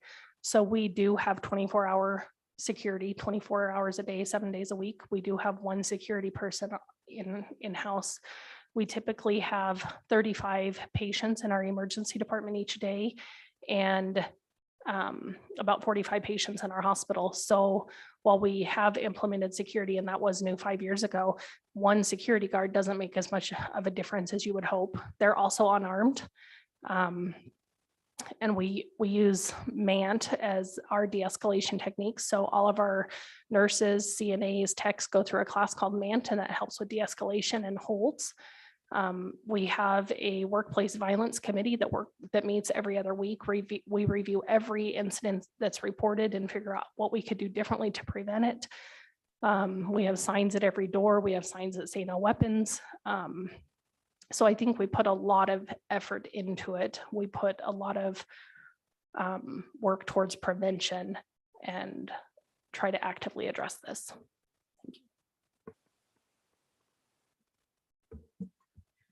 Mr. Chairman, Senator Rodriguez-Williams, our Representative Rodriguez-Williams, we too at Cheyenne Regional Medical Center have done a lot. We actually instituted our Workplace Violence Committee in 2018, have been meeting since then and also reviewing incidents similar to like they do at Ivinson. We've created a policy. We do robust education with the staff, and we send our staff similarly through a program called CPI. And we have increased the number of security officers we have in our organization. And about a year ago, we actually have one of our senior officers that actually is carrying a weapon now in our organization to try to help deter that.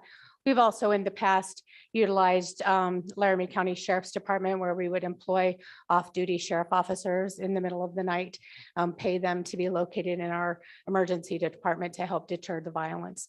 We have instituted a policy in our organization that when we have, so verbal abuse was talked about quite a bit, when we have a patient or a family member that's abusive to our staff, that our Workplace Violence Committee, someone will go with them, and we have a compact that we ask the patient to sign, where we outline our zero tolerance for those behaviors and ask them to sign that say that they're not going to behave in that manner, and that we will continue to take care of them, but have a lot of concerns about those behaviors. And the executive team, security, people from the Workplace Violence Committee go and meet with those patients and their family members and have them sign that compact.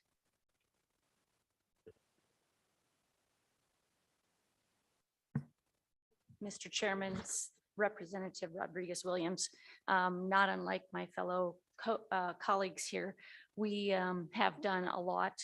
About 3 years ago, a person entered our hospital in the middle of the night, chased a nurse with an IV pole down the hall, and actually entered an occupied patient room.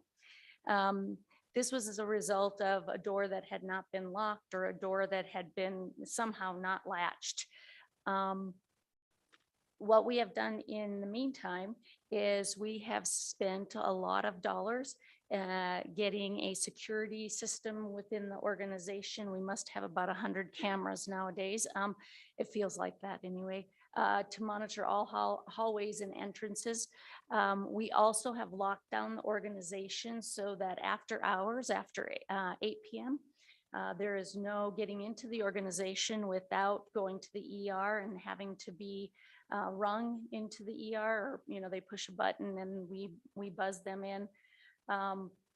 So again, we've done a lot of interesting things to try and help prevent.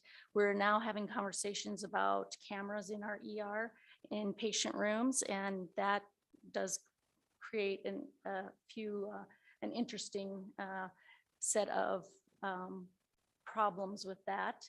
But we're looking at that, and then we have sent employees to training. We are using CPI, and that's how to do nonviolent crisis intervention, et cetera. But the fact of the matter is, we're just not trained like police officers to be able to protect ourselves in the organization. We are working with our city police as well. We're working very closely with them, and they're wonderful. They come when we call, but they have limited resources, and they will tell us that they have limited resources and have to leave as soon as possible. Thank you.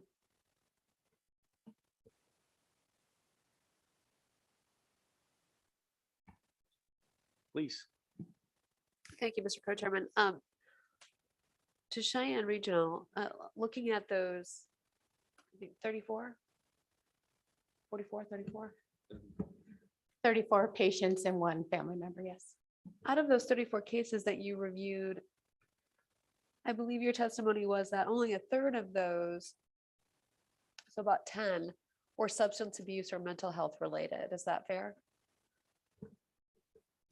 Mr. Chairman, Senator Nethercott, yes, that's correct. And so that means that the other approximately 20 were not.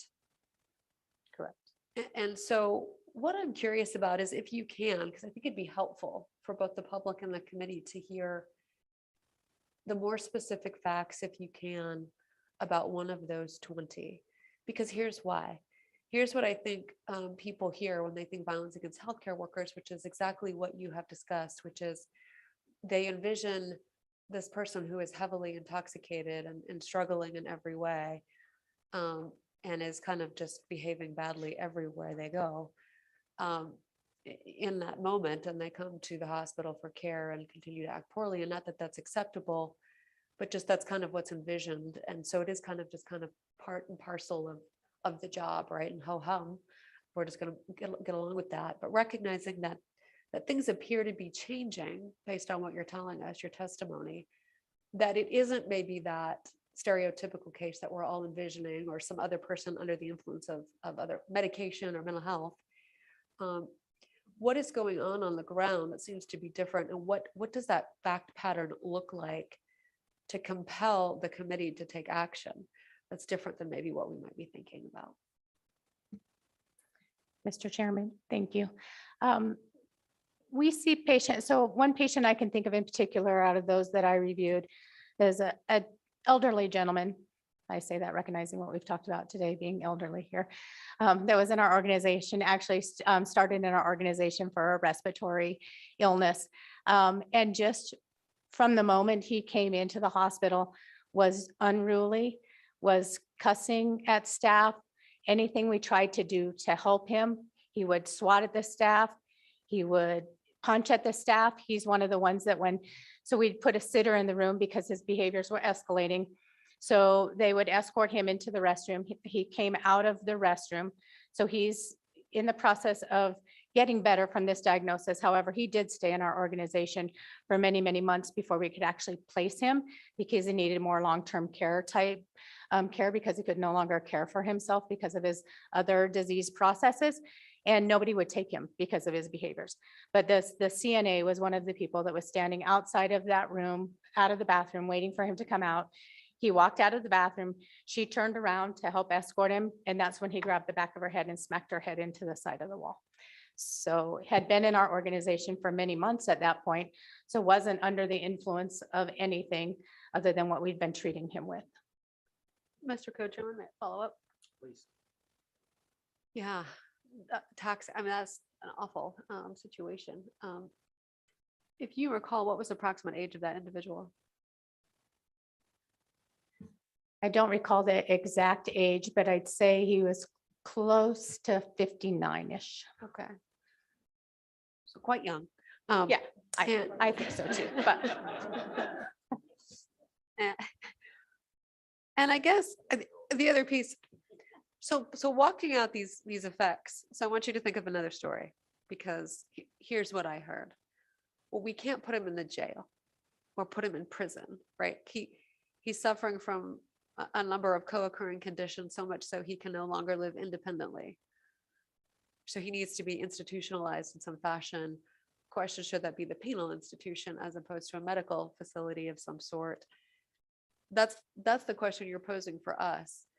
So is there a fact pattern that isn't maybe generated by a medical condition that's causing the violent behavior where prison would be an appropriate location for that patient? Because that's what you're asking for clarity. That's what's being asked of us today. That's what the 2013 bill did.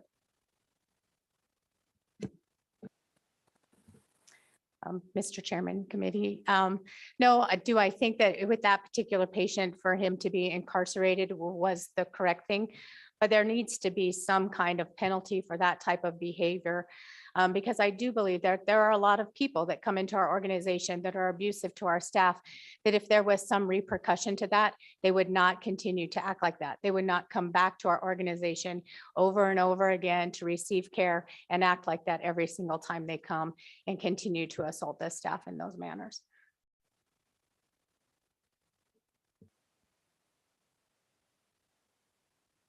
Senator Cole. Thank you, Co-Chairman. Once again, I'm sympathetic towards the condition of society, and you guys are taking the brunt of it because of who you deal with. But I think I don't understand how you can connect the dots and say that these people who are acting with, have mental issues, however they came to that point, are going to realize a consequence for what they've done and change anything. So I really do think law enforcement obviously needs to enforce current statutes and follow through with them, because coherent people, I mean, I'm not in the healthcare industry, but I know people a little bit, that the consequences of their action, it doesn't seem like they got a cause and effect mechanism working on up there in their head. They're just, they're something's going wrong, having a bad day or whatever be the case. And they shouldn't be abusing anybody, especially people trying to help them. I understand that. But I'm trying to listen and say, well, what can we do to make your place a safer place? But, and briefly, I'll touch on this no gun policy in your hospitals. I'll just say, if you have a gun policy like that, which I don't agree with, you really have to supply security to folks. And some folks do, the bigger facilities do. I know the Sweetwater County, we do, but not every place is big enough either. But we've got a problem, and I'd like to help you, but I have to hear more about how to do that. So I'd like to hear what you had to say about it. Thank you, Mr. Chairman. Representative Oakley. Thank you, Mr. Chair. And I kind of feel like this is discussion, so do you want me to kind of save that till later? I mean, I don't have a specific question, I guess. Can you make it in the form of a question? I certainly can. I just, It's up to you, Representative Oakley. I mean, this is just kind of the discussion on the whole policy, really. And I think, so perhaps maybe this, I don't know if there's more testimony, but I'll save it. Okay. Co-Chairman. Mr. Co-Chairman, thank you. I think Mr. Hannes did a great job of identifying what the ask is of here today, which is recognizing that by carving out in our laws the recognition that healthcare workers are a valued occupation in our society that we appreciate and cannot thank you enough for what you've gone through, particularly these last few years. And does that warrant that policy decision where they are identified? Similar to our debate last interim, as Representative Rodriguez-Williams pointed out, regarding bias-motivated crimes, the policy there for me that made it somewhat compelling was that if a person is convicted of a regular assault or a regular battery, that could simply be a 22-year-old, right, in a bar fight with a buddy over a pool game. It could just be a punch and it wasn't something significant. Or is it different when you assault a nurse, right? And then you are convicted of the same consequences of battery, but maybe the stigma or the caution associated with that is greater when it is a separate crime, maybe with similar penalties, but it's the separate crime that's been carved out. So when you say I've been convicted of assaulting a healthcare worker, does that feel different than assaulting a friend over a pool game? And I believe that it does, right? I believe that that stigma is greater.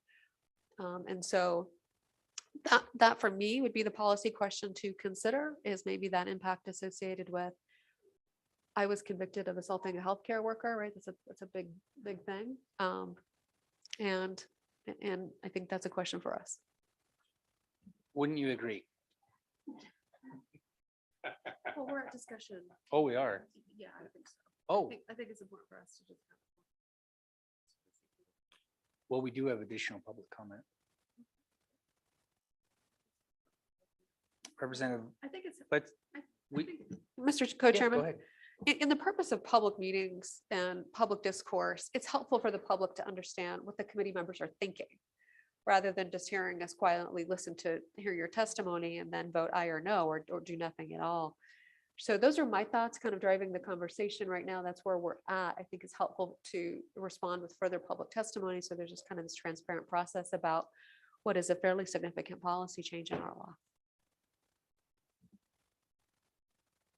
Representative Oakley. Thank you. And with that, I will also, because I think it's good timing, because I was exactly along the same lines as Chairman Nethercott, that I guess where I'm kind of parsing out on this is we've kind of gone down the lines of mental illness, and you guys probably think maybe somewhat we're getting off track, because we have heard testimony that 2/3 at least of one set is not involved in that. So let's put that aside and talk about, somebody who is prosecutable.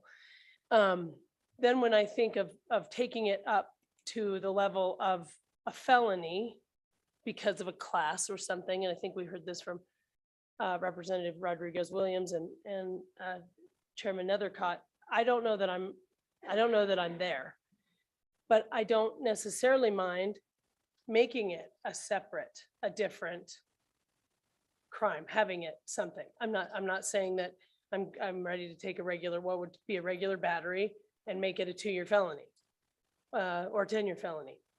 But perhaps we can discuss, and that would give you maybe some form of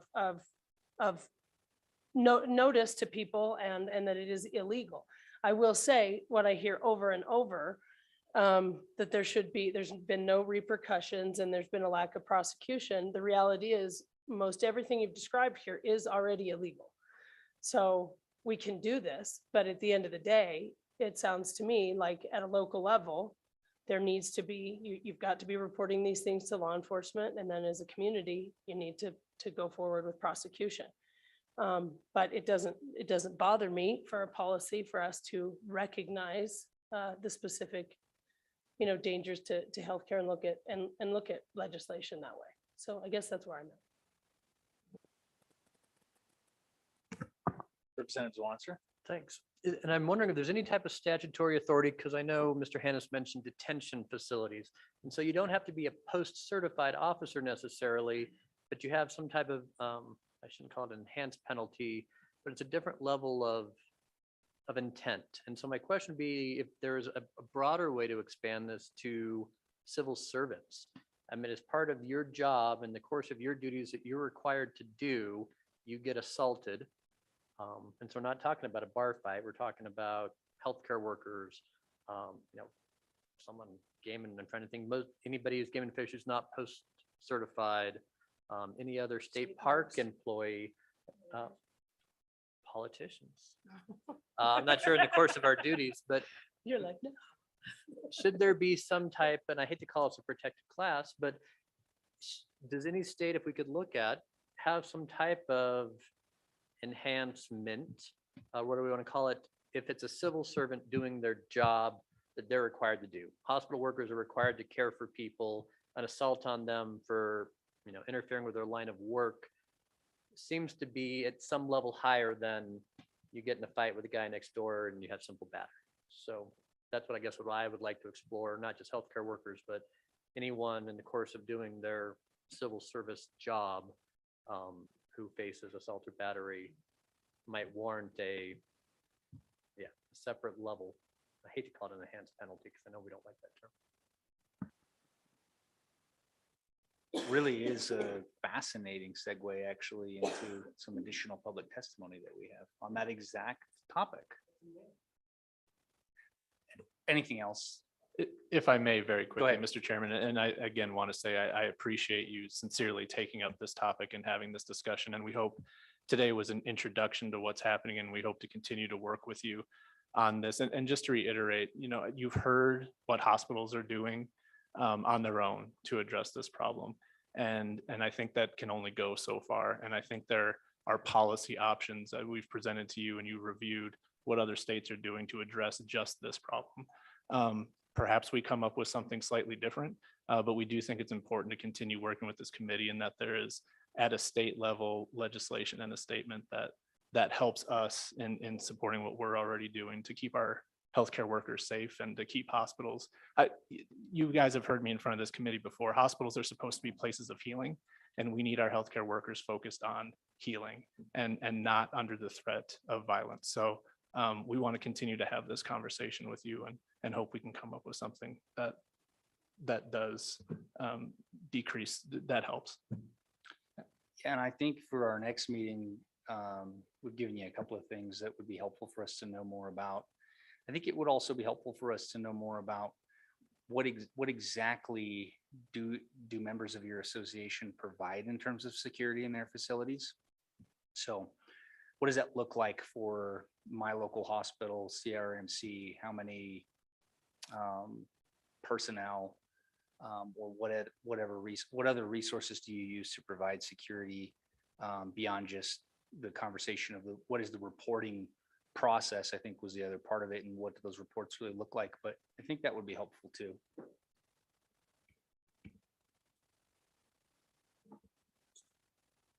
Mr. Co-Chairman, thank you. I would also say there are two prosecutors, two and a half really, on the committee that are really processing. Although an assault, a crime has been committed, it may not be prosecutable. And you've heard Representative Oakley continue to kind of mention this, and that's important both for your understanding. So it's not that you're not cared for, that people don't see the wrongness of the conduct, but it may not be something that there's a defense, an affirmative defense to some of the crimes. So one is intoxication, one is a mental defect, right? So if they are suffering from a mental condition that is interfering with their ability to know right from wrong, or they might be of such a condition that a prosecutorial decision has to be made, or a law enforcement decision has to be made about whether or not this individual should be placed into the jail, charged with a crime, represent themselves with the crime, and be subject to a prison sentence. If that's the right result for the community, for this individual, right? All of those kind of decisions go into that factor. So it's important to understand when we're talking about violence against healthcare workers that coming over that presumption that the majority of those individuals who have committed a violence against a healthcare worker, are they prosecutable, right? Meaning, does it make sense for them to enter the criminal justice system, to make them felons, to lose their jobs? Are they of a health condition where they can be incarcerated, really? I mean, although that shouldn't be an analysis, it is. And can it be a successful prosecution, right? So some of a greater understanding of the individuals that are coming in that you're seeing an increase of, whether or not the criminal justice system can provide a solution for you and you can get justice.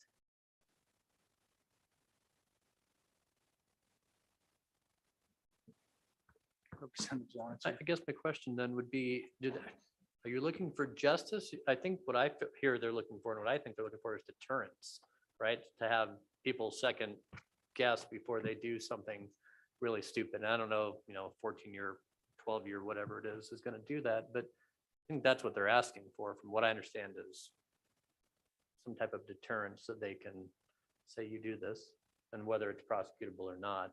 I don't know if we want to put those type of statements in the law when they're really not justiciable.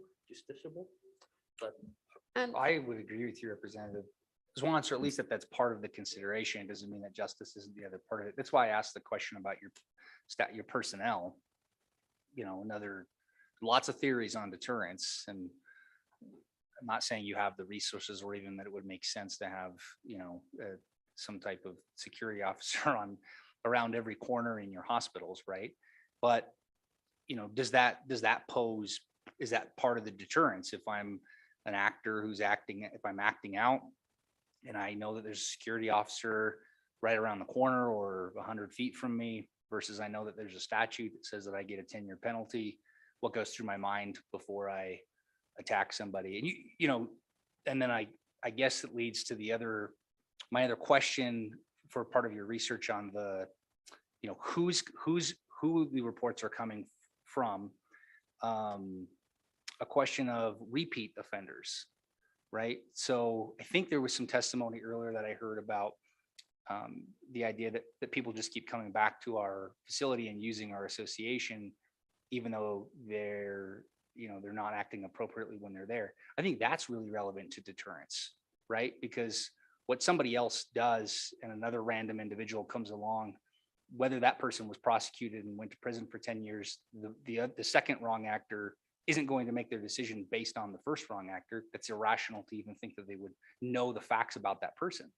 But if you have an offender who keeps coming back and he or she is prosecuted and they receive a 6-month suspended sentence, then maybe that isn't enough. And that really is a serious problem. So I do think just drilling deeper down into understanding who those 34 are at CRMC, for example, but across your different facilities, I think helps us get to, I think what I'm hearing, at least from the committee members who are speaking, is that everybody wants to help you find solutions to that deeper access to justice or greater deterrence. Everyone agrees that's an issue, but there may be more than one way to skin the cat than just an enhanced penalty. And knowing more, I think, helps us get there. Representative Oakley, Senator Cost. Thank you. Thank you, Mr. Chairman. The other thing I think is important for us to remember at the same time, there's 16 critical access hospitals in the state. And of those 16, they're all fighting to stay above water because financially they're challenged. So more security here or there doesn't necessarily come up to be the best answer. And I don't have a good answer to it, but we've got to look for solutions that maybe can help that as well. Beyond us funding black belt programs for all personnel inside of our hospitals. Representative Oakley. Thank you, Mr. Chair. We've hit it, so I won't, but I just want to push back a little bit on, they're just asking us for deterrence. I mean, this is a Title VI, it's a crime, and we're specifically being asked for a felony crime. So it's certainly, it's a crime, regardless of the reasoning for sentencing, which is what deterrence is one of those four, but clearly we're in that realm. And then I guess I really don't want to like put anybody on the spot or whatever, but I know specifically it was the example was used that there's been these 35 this year. I'm really interested in seeing what's happening and, on the ground. So like using those, if I could see, were 35 police reports written or were 20, and what came of them, and which I could tell from the police report alone, if you can get those, but just using that, even that subset that's been used as an example would be helpful for me to see what's going on.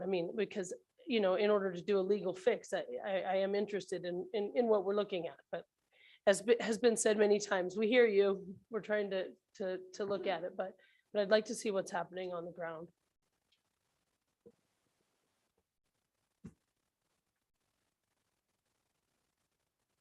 Committee, any other discussion, questions? All right. Did we unload enough direction? Sorry. No. But it is helpful for us to just have as much information, obviously. Certainly, Mr. Chairman, and I've taken notes and we'll get into these questions for you and provide them back. Great. We need a gut-wrenching story where the guy deserves to go to jail, right? We need the victim.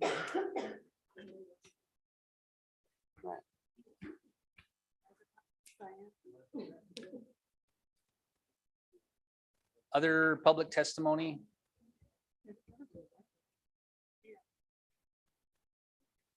Do we have anyone signed up online? All right.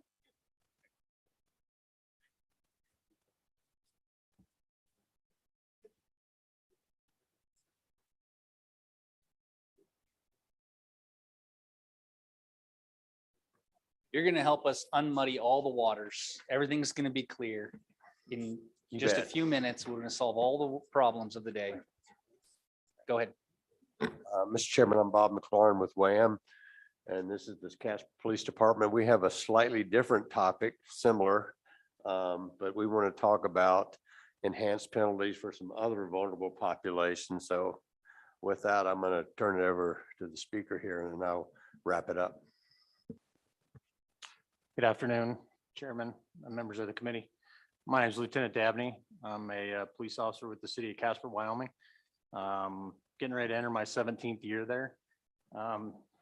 Before I kind of start on this, it's interesting to hear the healthcare side of it, because I'm going to talk about that a little bit in the kind of proposal that is sitting in front of me. You know, I don't think any healthcare worker goes to work and anticipates being assaulted. I don't think they plan for that. I don't think they prepare for that. Their goal in life is to go help people.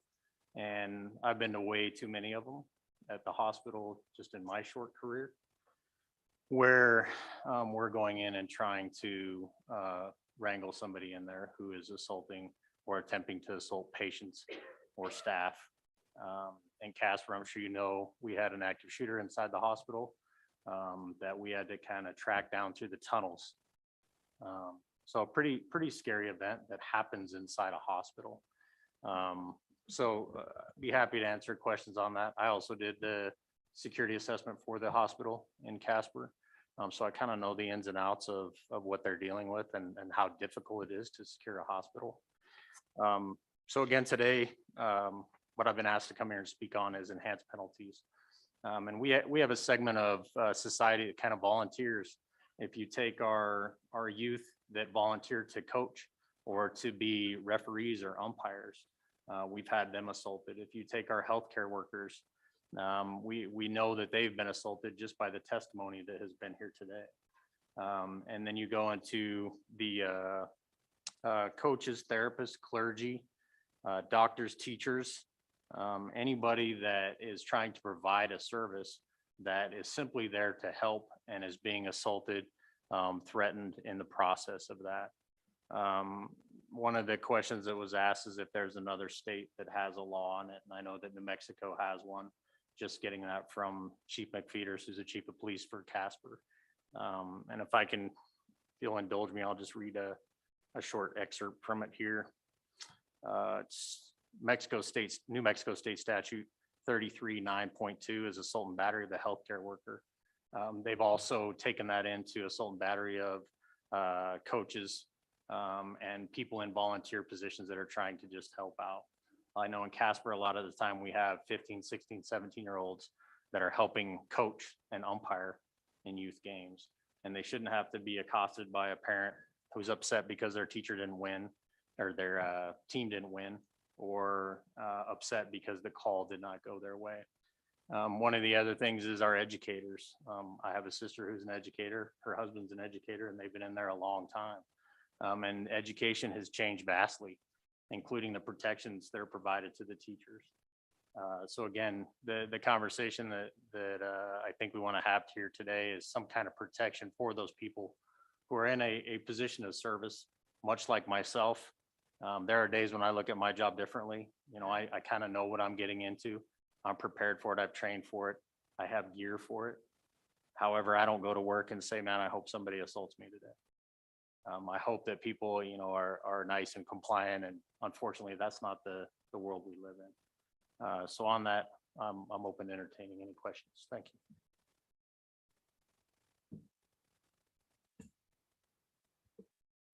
Vice Chairman Washington. Thank you, Mr. Chairman. Lieutenant, thank you for being here today. I know you've been waiting quite a while, and I appreciate your patience.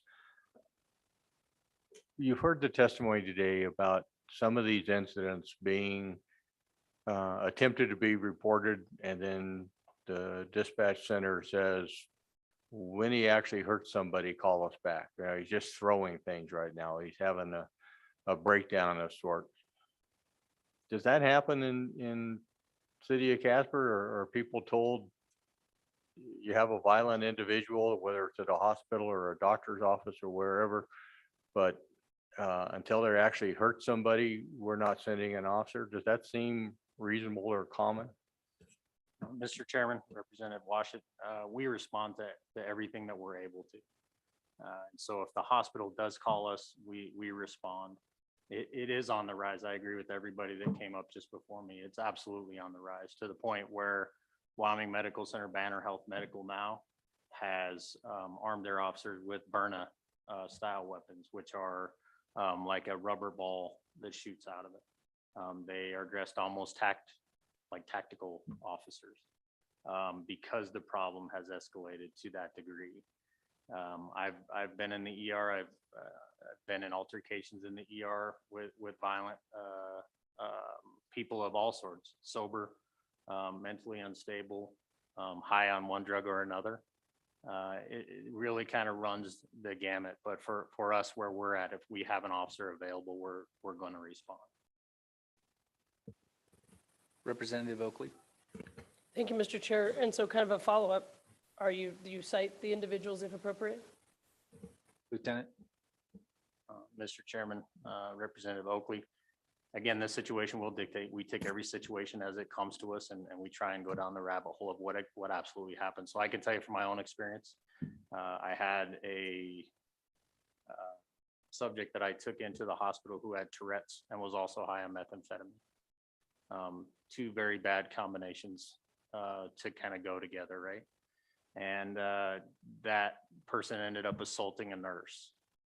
At that point in time, I did not feel like she was in control of her faculties to know what she was absolutely doing. I had been spit on, the nurse had been spit on, other staff had been spit on, and she ended up almost backhanding the nurse. The nurse wanted to press charges.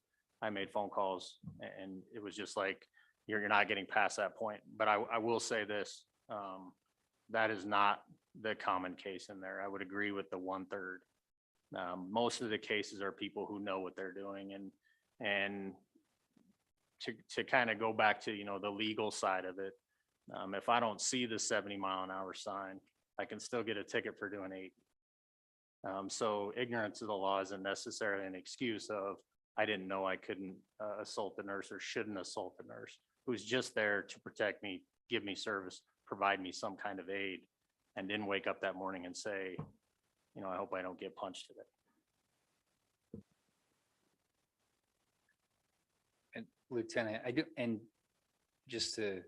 I think we're exploring that concept still I think that's the target of the committee's trying to understand if the request for this statute is in fact about deterrence, and if it is, how do we reach that deterrence? And I think, the speed limits sign maybe is a little bit of a different example, but maybe you probably won't be able to point to this, but I think this will be part of our research request, at least for our own LSO, is, states that do have, some states were referenced as having these quote unquote enhanced penalties. And the question is, what do offenses look like before those enhanced penalties? What do they look like after? And probably maybe you could speak to this, because probably the best comparison that we would have is with local law enforcement. Do you believe that having the enhanced penalty for an assault on an officer, does that decrease the amount of irrational actors or offenders taking the offense against an officer? And I think that's really what we're trying to understand. And that would just be anecdotal, but I don't know, maybe you have something more factual based on your 17 years of experience, Lieutenant. Thank you for that question, Mr. Chairman, committee. I think there are some that are deterrent, and I think that's kind of what we're asking for here, is an enhanced penalty that acts as a deterrent. If you look at stalking orders, it's simply just a piece of paper. However, it has teeth behind it, and until that stalking order is in place, we don't have those teeth in order to do that enhancement on that charge, should it be FEPA or simple stalking for something else. So I kind of look at this as similar in nature to that, where there's an enhanced penalty. I don't know that I would go quite so far as to say it will 100% be a deterrent, because there's there's no panacea for that. However, I think we would all agree that finding some way to protect our teachers, our coaches, our healthcare workers, and people that are out there in a service industry, that we could come to an agreement that there has to be something more in order to protect these workers. I just know from my own experience how many times we've been called to the hospital to help out when security can't do what we can do. Lieutenant, on wanting to wrap in those other categories, referees, coaches, teachers, what have you. And this goes to Representative Oakley's question on, can you speak to, is it the enhanced penalty that's needed, or in how many instances, do you get called out to respond to a referee and you're able to issue the citation? Is it a matter of not having the facts to be able to do that, the witnesses, the elements lining up to the offense, or do you, anytime you've ever been called for an unruly referee, coach, teacher, et cetera, you're able to issue the citation, you just don't feel like the punishment's enough?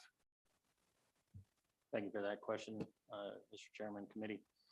I know that, and I don't have the statistics in front of me, but we have been down to specifically the ball fields, both soccer and baseball, very volatile sports. And we have had instances where we've had to cite people, remove them from the game, not allow them to be able to stay for the rest of the tournament in a lot of those cases.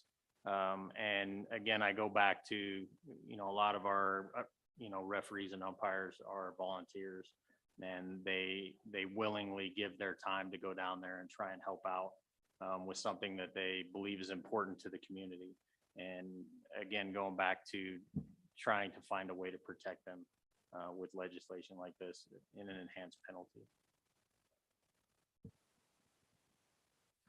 Thank you, Mr. Chairman. Lieutenant, I guess I have a question, and my question is this: are we talking about an enhancement?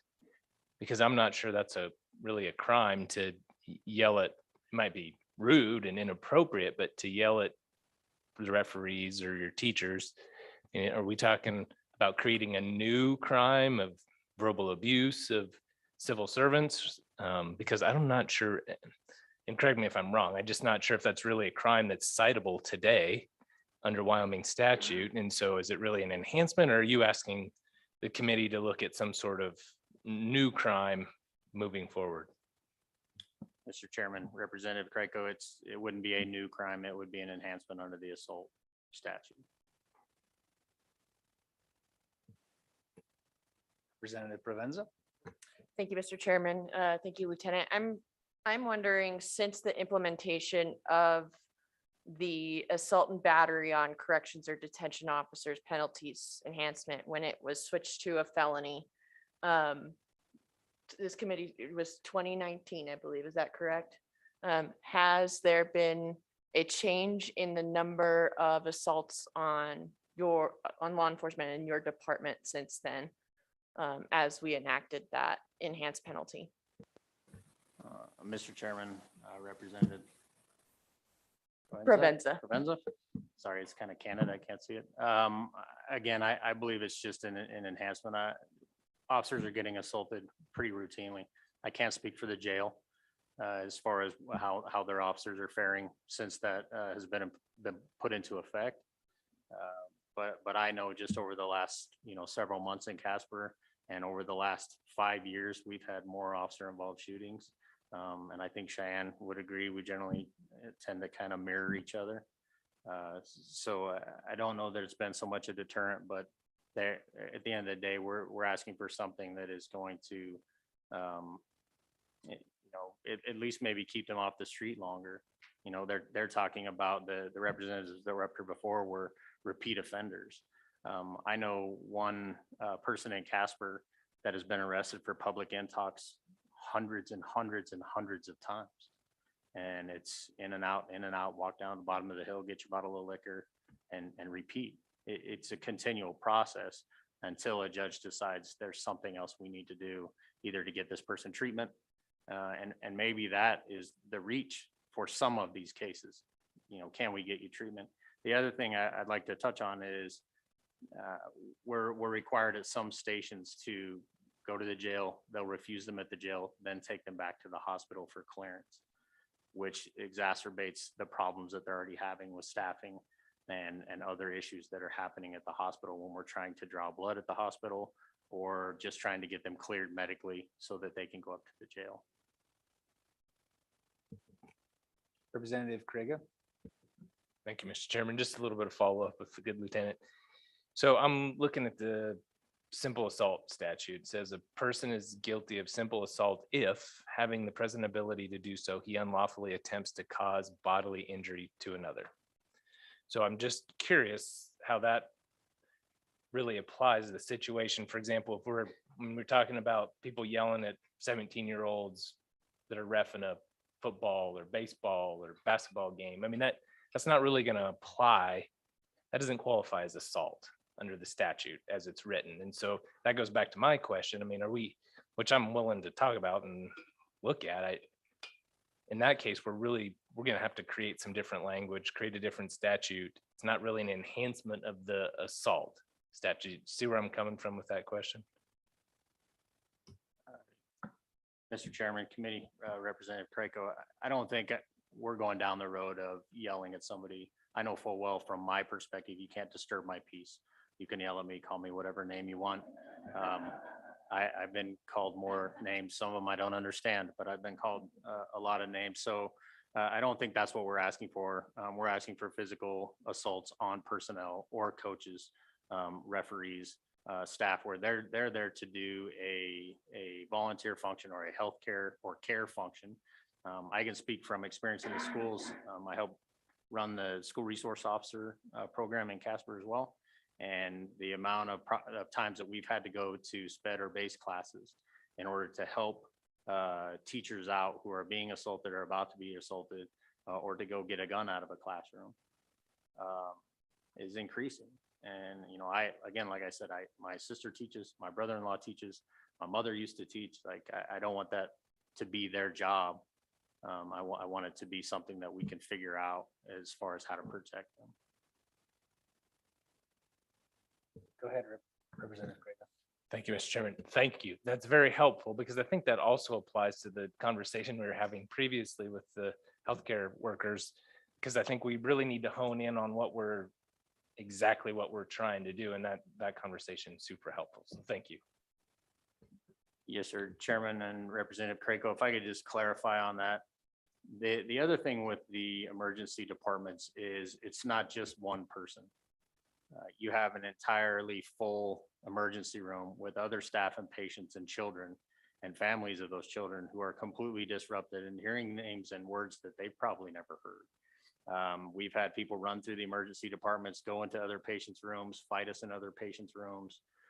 So again, a deterrent is something that we're looking for in order to make it so that's not a constant thing.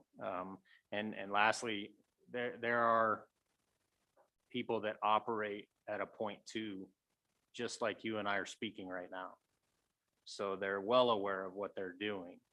A 0.4 would be intoxicated for them. I know that if you talk to some of the nursing staff sitting behind me, they've probably seen a 0.5 or higher. So a 0.2 for a lot of the population that goes in there and causes problems or assaults staff, they know what they're doing. Senator Cole. Thank you, Mr. Co-Chairman. On the penalty, what's your opinion? An enhanced misdemeanor? Or are you looking for a felony?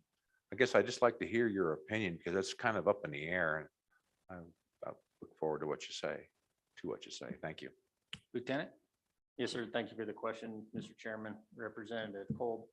I believe the enhanced penalty would be both a misdemeanor and a felony. The felony would obviously be aggravated assault bodily harm, something to that effect where the injury far outweighs what a normal assault would be. touching someone in a rude or insolent manner generally does not give an injury for the most part. However, it's in the statute. But I believe the concept is much like New Mexico's law is to go into, if you injure somebody and they are unable to work, or they have to have some kind of medical treatment for that, that could be put into that felony category.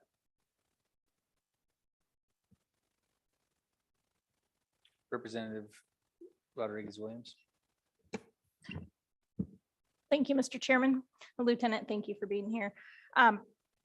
So I have a concern about the government, or in this case, the legislature, picking and choosing who will be and will not be among the protected groups with a sentence enhancement. If such legislation were passed, do you believe that reverse discrimination could occur in communities?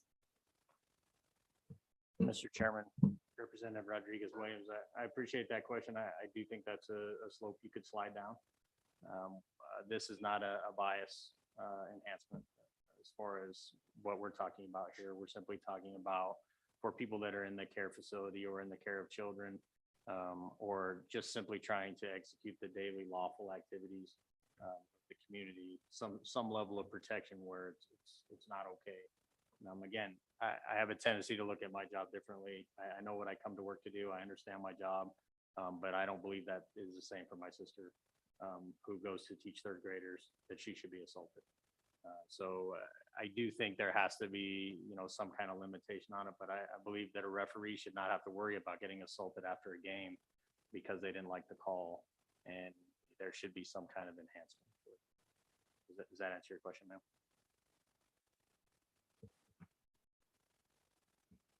All right. You want to take us home? We look forward to working with you at your next committee meeting on this. It's a very complicated issue, but WHAM is willing to try to help work towards a solution on this, and thank you for your time. Thank you both. Any other public comment on this topic? All right.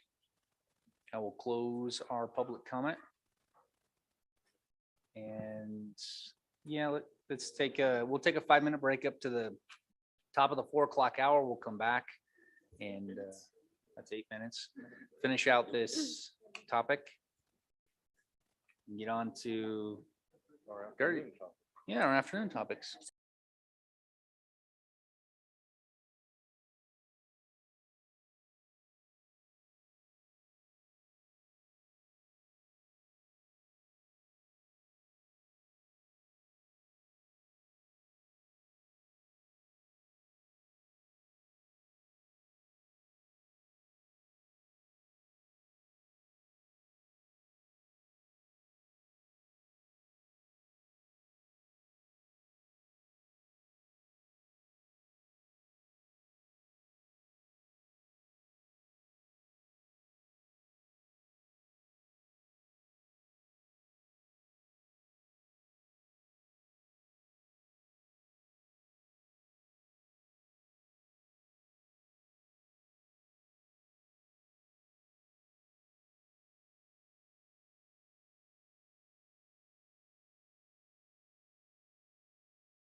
It is 4 o'clock. Let's come back.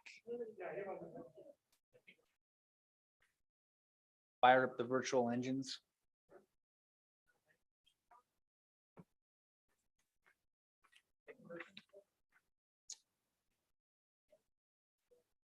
No, we're good. Let me know. Let me know when we're live again. We're live. All right, welcome back. Committee, rounding out our topic here on vulnerable persons, violence against healthcare workers, et al. Committee, what is your pleasure? Representative Lawrence. Thank you, Mr. Chairman. I'd like to make a motion for a bill draft. It's probably in 62501 and misdemeanor for assault on a healthcare worker. And it would include verbal abuse or threats. Also as a misdemeanor. Okay, is it the $750 misdemeanor or up to $1,000 misdemeanor? Just the standard. Just the 750, yeah, standard misdemeanor. would be my motion, Mr. Chairman. If I Okay, get a second. seconded by Representative Oakley.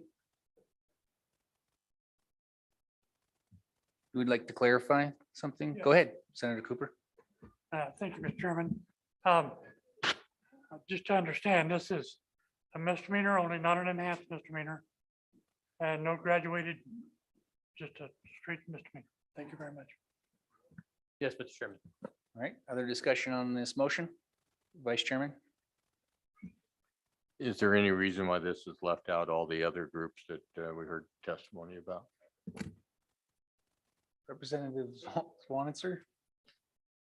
Mr. Chairman, I'd be happy to expand that motion if the committee's pleasure is to do so. I thought I'd take it one step at a time, and this would be more agreeable as first step. But we can certainly discuss that. Okay. Yep, if anyone wants, if you want to make a motion to amend that to include civil servants or whatever you want, that's fine, or we can take them one at a time. You'd have, in that scenario, you'd probably have multiple bills, which you can also have. Okay. Ready to vote on this one? All right, all those in favor say aye. All those opposed? Oh, gosh. It's 4 o'clock, guys. All those in favor, raise your hand. 1, 2, 3, 4. Fine. The motion, yeah, Representatives Wannitzer's misdemeanor motion to create the bill. Motion to create a bill that creates a misdemeanor. Ready to vote? Okay, keep them up. Aye. 1, 2, 3, 4, 5, 6. Okay, all those opposed? Well, 1, 2, 3, 4, 5. All right. Motion passes. Other motion, that's final passage. What's that? It's just a bill draft. So to clarify, committee, final passage of the bill out of our committee at the end of the interim will require a majority from both chambers, but to adopt a motion to do work throughout the interim, it's just a simple majority of those present. Other motions, committee?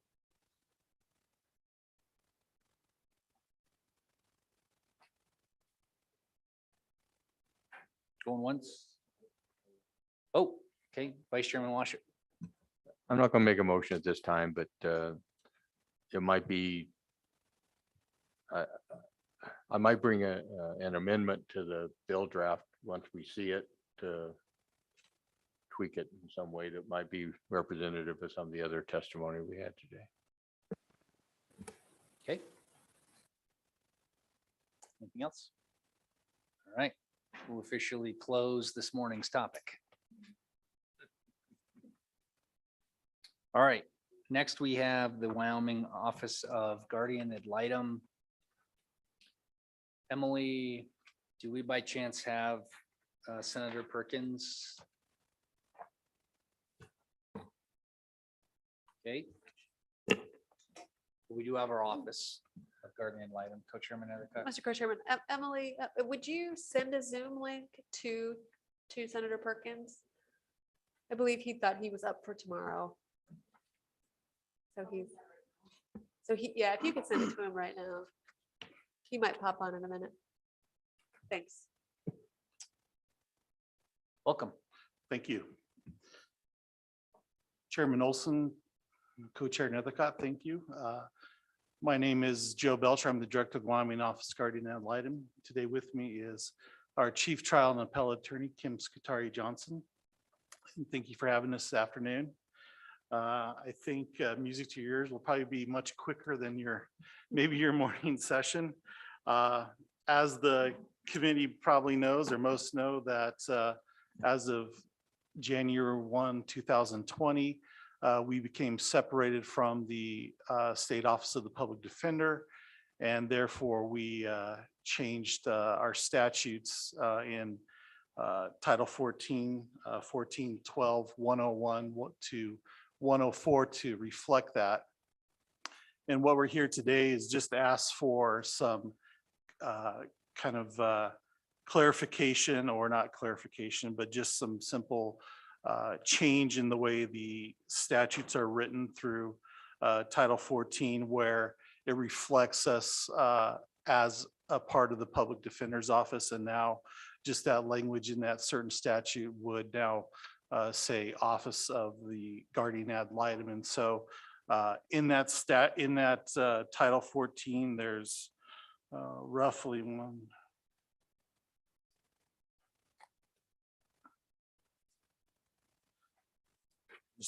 7 statutes that would need to have that language cleaned up to reflect our office being independent from the Public Defender's Office.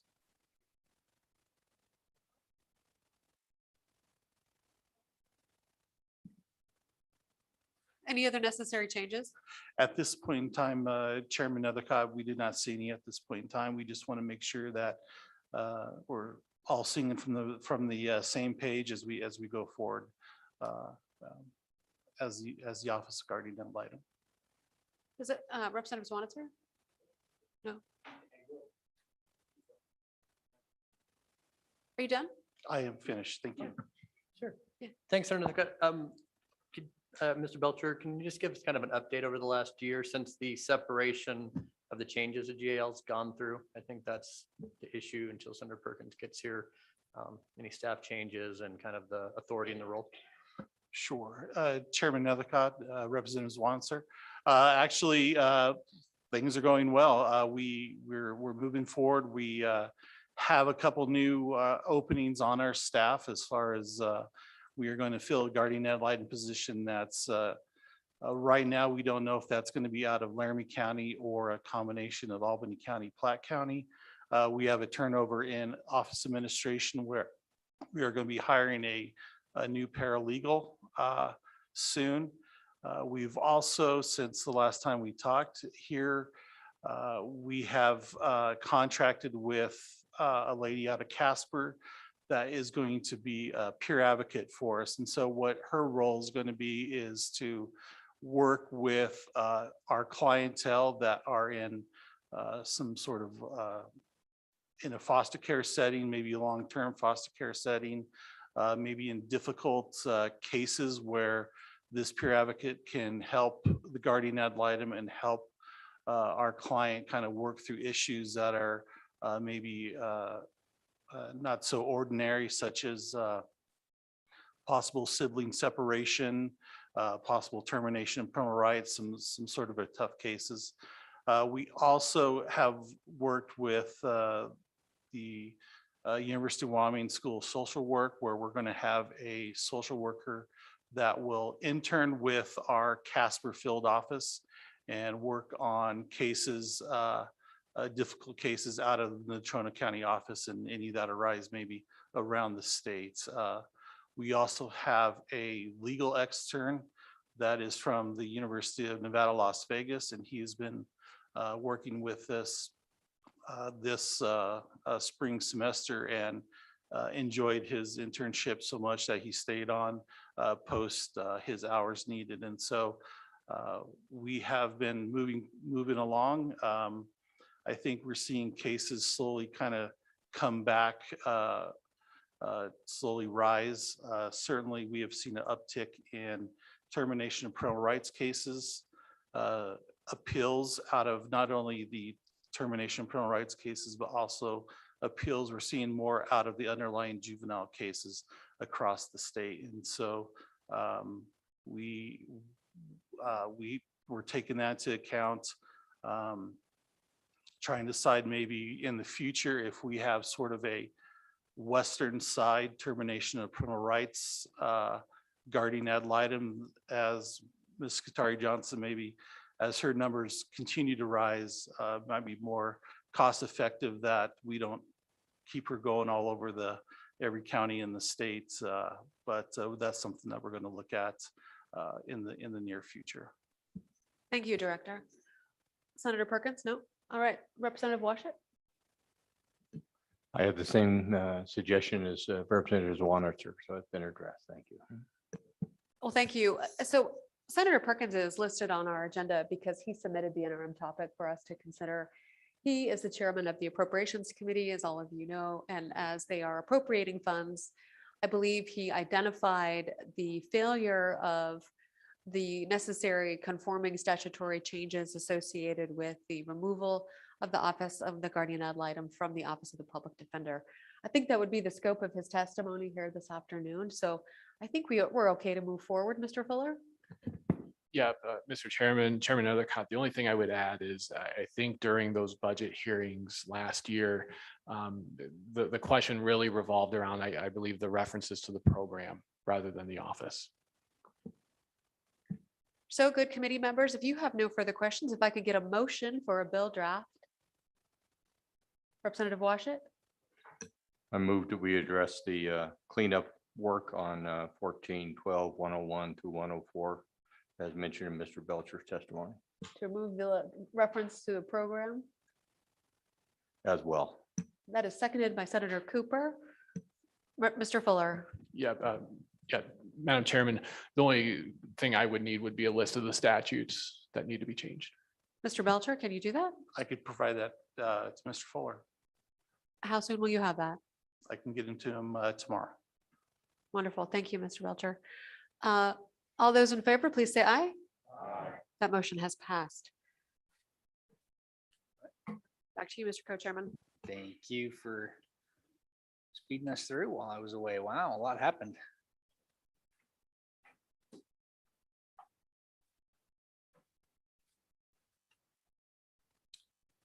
That brought us to the end of the topic. Co-Chairman Nethercott, did that bring us to the end of the topic? Yes. So now we're on custodians. Great. Custodians of criminal history records, do we have Representative McGuire? All right, and you all should have received an email from the good representative today with a bit of a summary. Let's go ahead and let him in.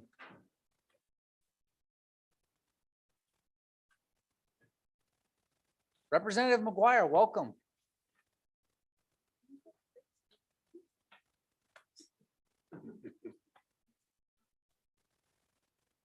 Joe, we can't hear you.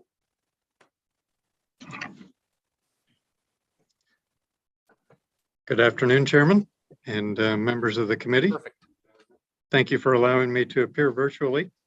I'll run through this quite briefly. Last year when we were working with a bill that dealt with 7-9-19-106, which is access to and dissemination of criminal history information, it occurred to me that as going through the statute, which I've sent you a copy of the statute, and I've highlighted some of the different agencies and some of the different groups that are able to access criminal history information from the state of Wyoming, including, and I'm not pointing to anybody in particular, I'm just pointing out to make the example of how widespread it is. It includes the examiners for optometry, fire departments, ambulance services, Homeland Security, military department, transportation department, real estate appraisers, real estate agents, physical therapy, the Board of Midwifery, collection agencies. All of these different entities have the ability to ask for and receive criminal history information. And if you go to the bottom portion of the statute, which if you look at my email, it's on the lower portion of page 3 and goes on to page number 4. The statute does describe that how the information should be received, what it should be used for. whether or not it can be disclosed. But there's really nothing in there that talks about how it shall be maintained and what shall happen with it after it's used. And I would just give you the example at the last page of my email. I talk about the Graham-Leach-Bliley Act, which is the Financial Institution Information Security Act. The last business that I had, we had a finance department. And in order to be in compliance, what we had to do is we had to have a separate office. Access to the office had to be controlled. The individual who was responsible for financing, she happened to be a female, so I'm going to use the she pronoun. As she took a finance request or a finance form, she would log that. She would note which financial institution she had sent it to, what the results were. In fact, most of the financial institutions demanded that those applications only go via fax so that it wasn't an email that could go bouncing around and who knows where it would end up. And then once that application was complete, whether it was approved or denied, then she would create a record and she would make that notation. And then at the end of a certain period of time, she would destroy all those records. She would have a shredding record so that at the end of the year, when we went in to test for compliance, we knew exactly how many applications had been filled out, where they ended up, how many had been destroyed, and how many were still outstanding. So you could actually put your hands on every application that was still in existence, and the rest we could tell our clients that they had been, in fact, destroyed. The question that came to my mind as we were working through that bill is we have so many agencies and other entities that are receiving this information, some of which, for example, I'm going to use some of the ambulance companies around the state that have failed during COVID. What happened with those records? Were they thrown in a box? Were they put in a storage facility? Were they shredded? Were they put in a dumpster? And a lot of that information, a lot of those return forms have what could be very serious or personal information. So I would just encourage the committee, whether it be through rulemaking or whether it be through enhancing the statute or whether it just be a cover note from the department that controls this information within the state. But I think that we should have something for that second step so that we know what's happening, especially since many of these records are being maintained electronically. And who knows what happens with that information when somebody leaves and that computer is handed on to another individual who comes in, or maybe it's disposed of. So that is my request to the committee, and I stand for any questions. Thank you.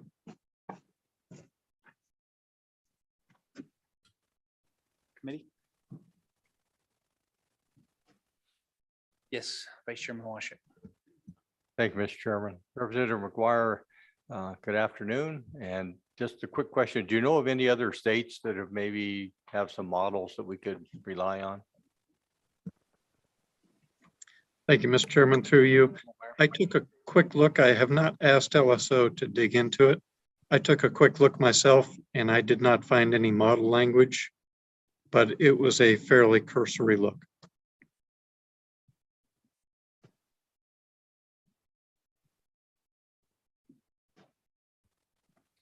Committee, anything else for Representative McGuire?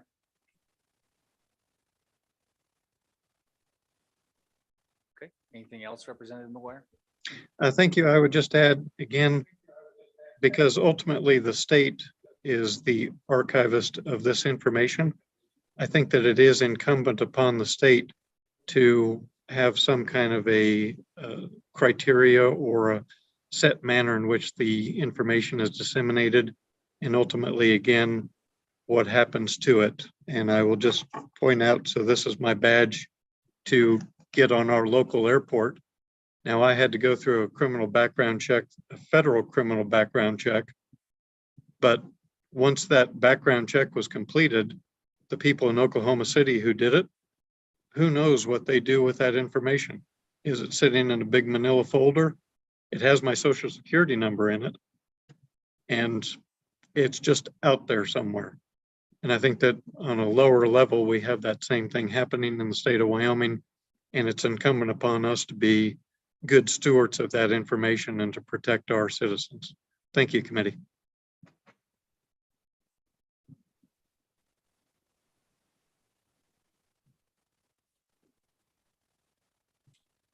All right, Ms. Chambers, did you want to speak on this?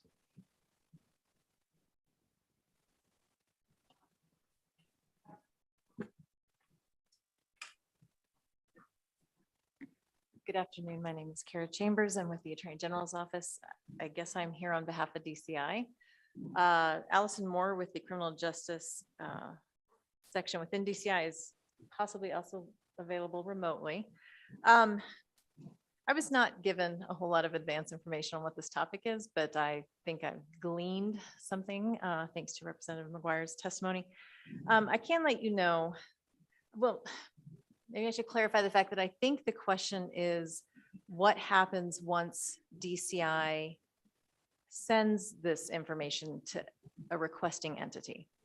To that end, DCI and the FBI does have the authority to audit those entities to make sure that they are following proper procedure.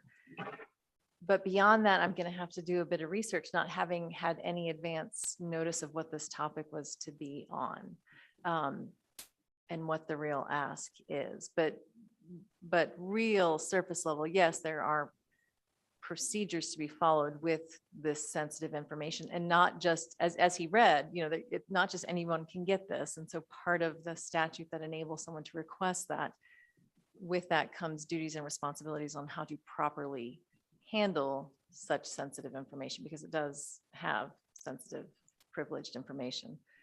But I'm beyond that, I guess I'm not sure if any of this would have to do necessarily with rules or statutes promulgated for within DCI. Mr. Fuller? Yeah, Mr. Chairman, if you and the committee wish, I can give at least a basic background on 719-106 and run through those DCI rules briefly if the committee wishes. Yeah, and do we know if we have someone from DCI available online? Did they know? Okay, just wanted to make sure. Okay, yeah, Mr. Fuller, please walk us through that. So Mr. Chairman, members of the committee, in your supplemental materials, you should have a summary regarding criminal history records. And I'll just jump right to pages 3 through 5. This is also 6-01 in the online materials. The Criminal History Record Act, this is 719-101 and so forth, requires the Division of Criminal Investigation to promulgate rules that include standards and procedures to ensure the security and privacy of all criminal history record information, which is defined in statute. Certain information is excluded, intelligence data, things like that. And then also standards relating to the access and dissemination of criminal history record information.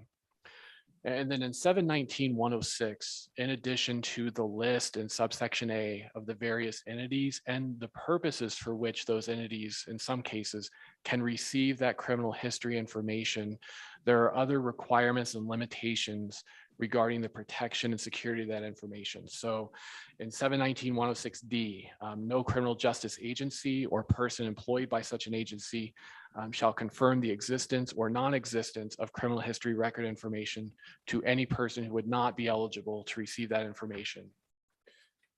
Then 719-106G, no information can be disseminated by the division or by any criminal justice agency to any person or agency before determining their eligibility.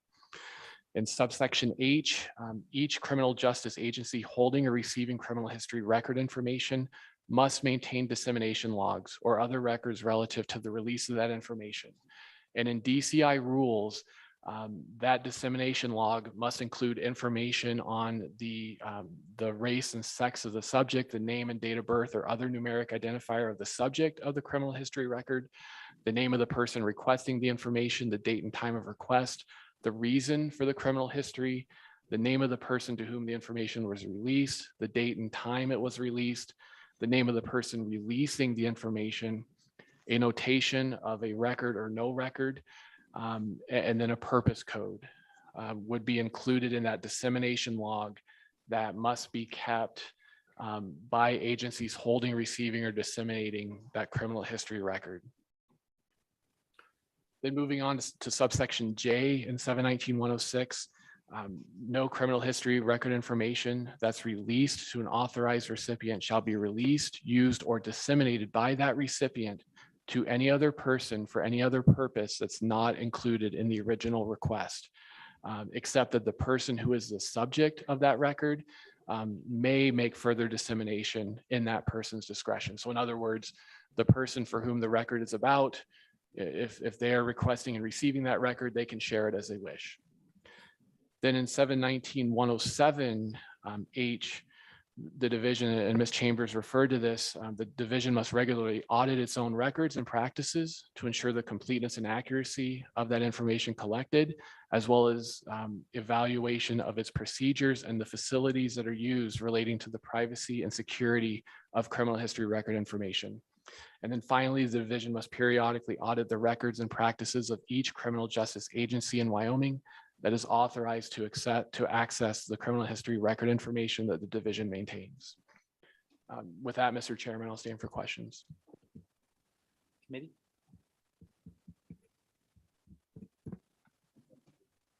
Yes.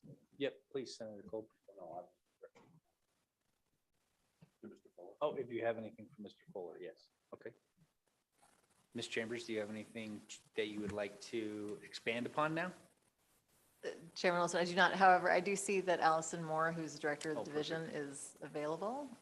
If you have any questions directly for DCI, I believe Mr. Fuller did an excellent job of summarizing the existing law. Okay.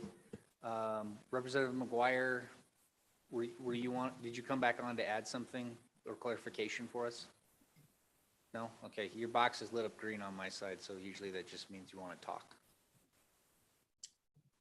Senator Cole, go ahead. Thank you, Co-Chairman. Particularly, I guess, with the information we just received from Mr. Fuller, there obviously must be an audit report. Are those available to be, I guess, looked at to make sure that they're complete? I mean, or do you do that periodically as part of your I don't know, your job duties or somebody in the department? Thank you, Mr. Co-Chairman. Ms. Chambers. Chairman, Senator Kolb, I'd prefer that to be addressed to Director Moore, who's available to answer. Emily, Yes, can we they are. adjust the view so that speaker view? Who's in charge of that? PBS? Can you do that so that we had it on earlier every time? And thank you, PBS, by the way, for being here today and joining us and helping broadcast this across the state of Wyoming. That works.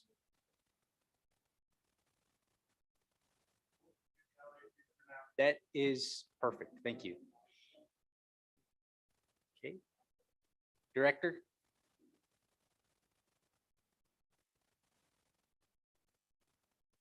Oh. Director Moore. Or Deputy Director. Oh. Can you hear me? We can hear you, yes. Okay, perfect.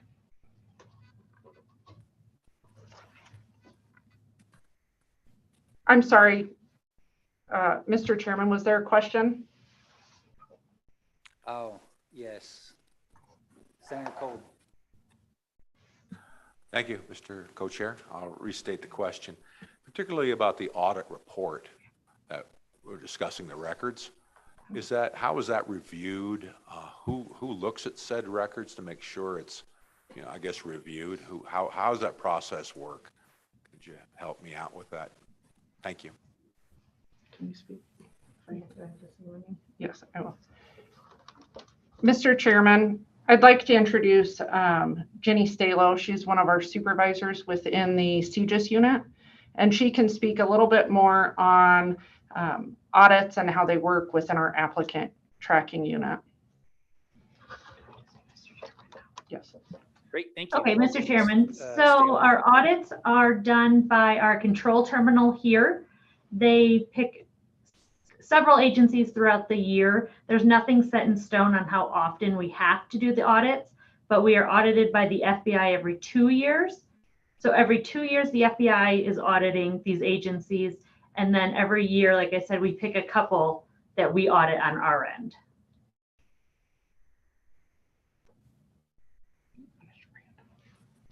Senator Cole, follow up? Thank you, Mr. Co-Chair. Yeah, just follow up. Have you ever found any discrepancies during the course of reviewing the audits? Thank you, Mr. Co-Chair. Ms. Taylor? Mr. Chairman, yes, we have. There's a lot of turnover with agencies.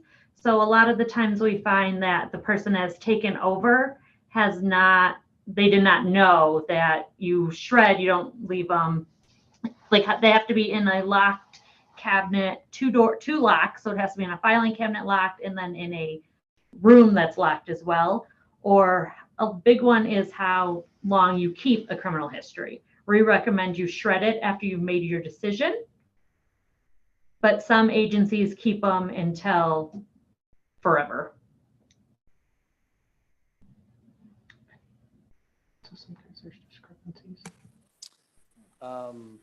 Ms. Taylor, how is that audit conducted? I'm just curious. Is that a phone call that's placed to each division, just verifying that process and the equipment, or is there, you don't actually have the time to go and physically check all of that, do you? So, Mr. Chairman, pre-audit, we did go out and do this manually. Since COVID, we have just done piece of papers that we send out to remind them. All agencies have to fill out and sign rules of behavior. So in our rules of behavior, it is 10 questions, and that reminds them how to handle criminal history, who can review them, and stuff like that. So we have signatures from all agencies who have signed these and reviewed them.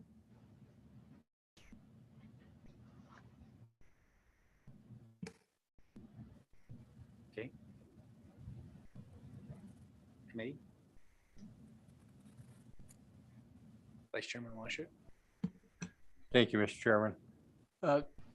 I just ask if you have any recommendations for improvement. Is the system fine as is? Is there any room for improvement? And if so, is anything that would need to be done legislatively? Mr. Chairman, everything always has room for improvement. We are bare bones here. So since we've cut several positions, we do not have the manpower to go out to these agencies anymore.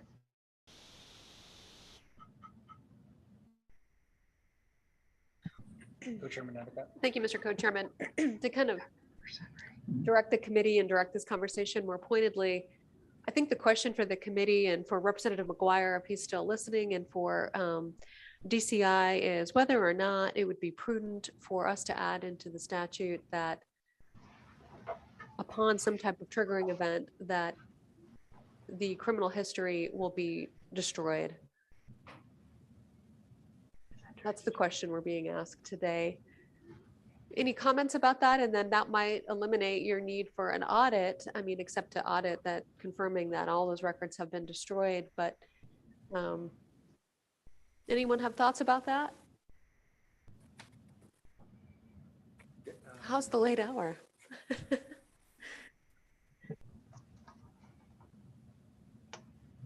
Mr. Chairman, this is Allison with DCI. Oh gosh, I'm only I guess part of that, it wouldn't get rid of our need to do audits because we do have to participate in audits with the FBI. So those audits that happen every 2 years, for example, this past year, the FBI came out and conducted an audit. They will actually go out into the field and go in person to conduct audits. So we need to be prepared for those audits as well. So we'll continue to do audits. My hope is that at some point we can get back into doing more audits in the field, and we'll probably join those with other audits that CJIS conducts, not just with applicant tracking, to hopefully make it a little bit more effective with and efficient with our travel. But we'll still have to do audits. Representative McGuire, what is in your mind, what is the triggering event? Is it a period of time or a particular occurrence? Thank you, Mr. Chairman. And I think like a lot of things, the answer to that is it depends. So again, if it's the Board of Midwifery and they're doing a one-time applicant check, well, that's a whole different kettle of fish versus the prosecuting attorney in Uinta County or some other place. And again, I'm not jumping up and down. I'm just, I brought this as a recommendation. It's always good to look and see how things are being handled. And, you know, if rules are in place and the rules are good, awesome. If we could do something and we can, you know, change some rules. And again, I'm thinking about agencies or groups, boards that are looking at a one-time application, sort of like the security badge for our local airport. That's a pretty easy, yep, they're good, shred it. On the other hand, if there are ongoing investigations and, you know, it's a criminal enforcement agency, to me, that's a whole different kettle of fish than a one-time applicant. So I don't have any well, my recommendation would be, let's continue to think about it, talk to DCI and, you know, get their opinion on if anything needs to be done. When you put it in the green books, it's always, you know, then it becomes much more permanent. I'm always an advocate for trying to do rulemaking and letting the agencies iron it out between themselves. Thank you, Mr. Chairman. Assistant Director Moore, do you or DCI, do you have an opinion on a policy for destruction of the records? Does that actually, would that make, as Co-Chairman Nethercott indicated, it could at least mitigate your duties to audit, at least for the period of time up until the destruction, or to see that they were destroyed? Do you have an opinion on this at all in terms of how it might help your agency? Mr. Chairman, I'm not sure that it would help our agency. Supervisor Stalo and I were kind of visiting a little bit. It sounds like the FBI does not have a requirement that agencies that receive these records shred them after a period of time.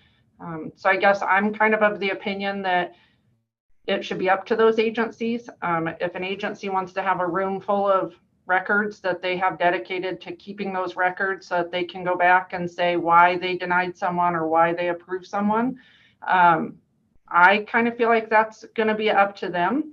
And if someone else wants to get their records, make the decision and shred them so that they don't have to have a room full of records, I think that's also up to them. So I guess for us, we really are going to continue to do with what the FBI requires, and those are the rules that we enforce. Deputy Director Moore, let me ask you then in the reverse, if we did create a statutory policy on destruction, would that make your job in terms of auditing any more difficult or burdensome, or still no change? Mr. Chairman, I don't think there'll be a change either way. I truly don't. I mean, either way, we have to go out and do audits. And I think at that point, the entity would be able to show us that they had shredded a record and they no longer had it. But yeah, either way, we would be doing audits. So I'm not sure it would make it harder or easier for us. Representative Rodriguez-Williams. Thank you, Mr. Chairman. Question for Representative McGuire. Looking at statute 719-105A, would a simple fix, or would it be satisfactory to just amend that and include policy for destruction of records, giving that requirement and putting that in the hands of DCI by just amending that statute? Representative McGuire. Thank you, Mr. Chairman. I think that is a reasonable item to discuss. Again, not to disagree with DCI too much, but on some of these boards where they're doing a one-time look, I think that there should be a real concern that the example was made when there's turnover. You know, the new person comes in and maybe they don't know that there are records stored on that computer, or maybe they don't have any idea what that file cabinet is all full of applications that have people's criminal history record. You know, I think those, you know, again, we just need to take a look at the policy, whether it be rulemaking or not. But especially now with things being the way that they are and things being so confrontational and people just trying to dig and dig and dig, you know, the example always comes up about the young person who is convicted of a minor in possession or a fairly minor narcotics charge when they're very young, and then 40 years later it rears its ugly head. And those are things that all have to be weighed in on the fairness factor and who is the custodian of that record and who has access to that record. So I don't have a good answer for you, Representative and Mr. Chairman. I think it's just a matter that needs to be discussed. Thank you.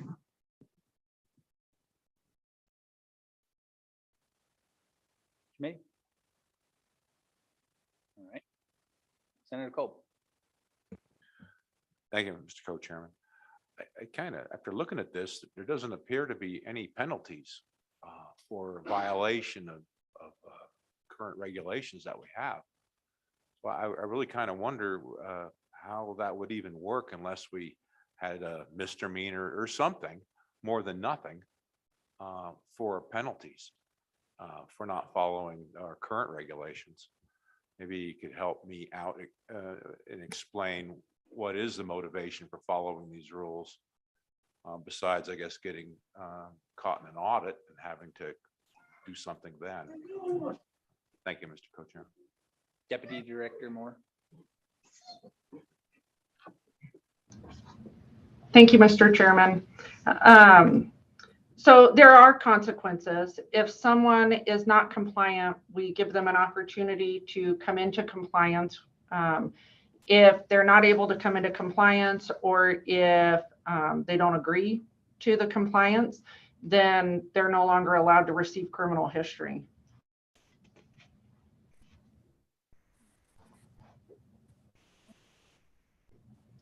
And the criminal history that they receive is all fingerprint-based criminal history. So they're not receiving criminal history that is maybe a minor citation. If they were not fingerprinted and arrested for the criminal history, it doesn't show up on the criminal history that these entities are getting.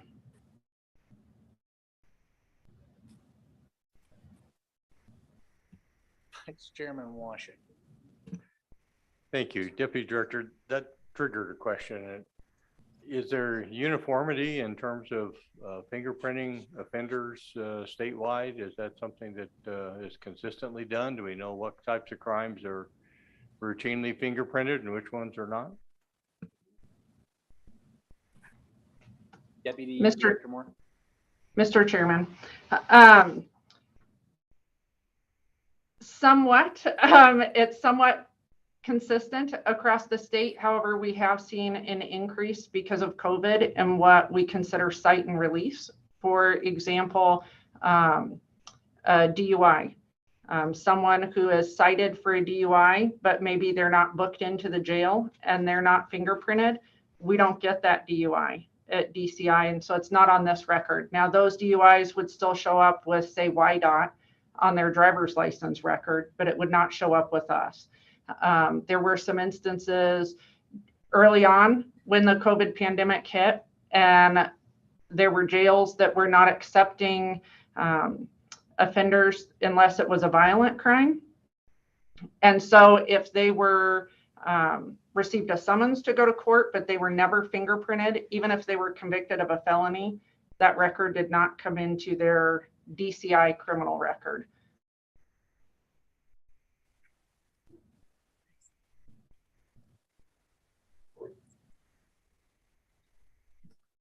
No follow-up.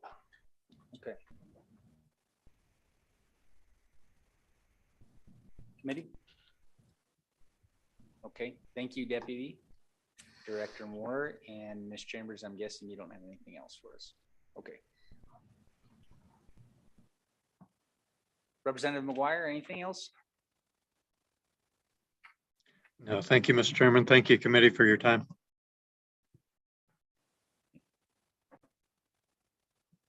Any other public comment in the virtual world on this topic? Nope. How about in the here world? Nope. Closing public comment. Committee?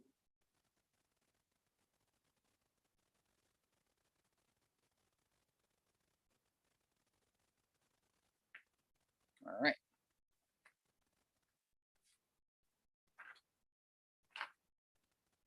One topic left, agency reports and reviews. Ms. Chambers, why'd you leave?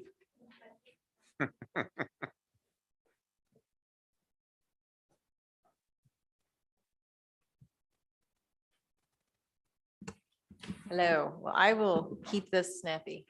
Again, Kara Chambers, this time I am wearing my director hat as the Director of the Division of Victim Services. You will recall that during the interim topic discussion, I had requested this committee perhaps take a look at the division surcharge account. Hopefully you have received our hands up. Again, I realize the hour and I want to keep this very brief, but I'm very cognizant of the fact that maybe not everyone here understands what my division does and how we do it, and maybe why I'm here asking about the surcharge. So if I could very briefly go through my agency's role or my office's role within my agency. One of the reasons I use the graphic at the beginning is just to sort of explain the piece of the puzzle that is the Division of Victim Services. I'm sorry, I didn't realize you'd have it up, so we'll just fly through it. The next slide, you'll see that the division's primary responsibilities, again, we are a division within the Attorney General's office. We have two sides of the house. One is the Crime Victims Compensation Program, and the other side is where we pass through both state and federal funds to 63 victim services entities across our state. And with that money comes the monitoring, just sort of like what we discussed with DCI. We do audit our programs. We have on-sites and review for compliance. And then we do things like provide outreach and education, such as I'm doing here today. So if very briefly, when we talk about the surcharge, I'm going to bounce around a bit. Surcharge are the criminal fines and fees that are associated with convictions and guilty pleas for certain crimes. What the bulk of that money does is pay the crime victims a compensation account. And these are an overview of the compensable crimes. So the big thing that you'll see is we don't compensate for property crimes. We require an actual physical or mental injury for a victim. That's how we define a victim. And so these are the crimes that you're going to see. When you see certain vehicular related crimes, those are going to be any reckless vehicular manslaughter, but not your fender bender where there's only property damage. Okay, we're going to need an element of recklessness, but there's so many nuances to that. We just sort of categorize that under other vehicular related crimes. Acts of terrorism on US soil. You are interested in that. So for example, the Boston Marathon bombing or the World Trade Center. Most recently, we actually compensated victims from Campbell County who were at the Heritage Music Festival. That was a music festival in Las Vegas where a gunman opened fire and injured and killed several people. The reason that's sort of a little caveat is that terrorism is not just a crime. It's a crime that's with the intent to affect government. So it's just a little definition to explain it. I can also say that we would cover in certain instances acts of terrorism abroad if it fell into the realm that the federal government wasn't able to assist. That hasn't happened in my 10 years, thankfully. You can go to the next slide. So again, compensation isn't meant to fix everything, but these are the main things that we can do. Most of our money is spent for medical, dental, and hospital related services. Mental health coming in a close second. I don't know why I put those out of order. We also cover for articles taken of evidence, out-of-pocket expenses. Those could be your co-pays, your prescriptions.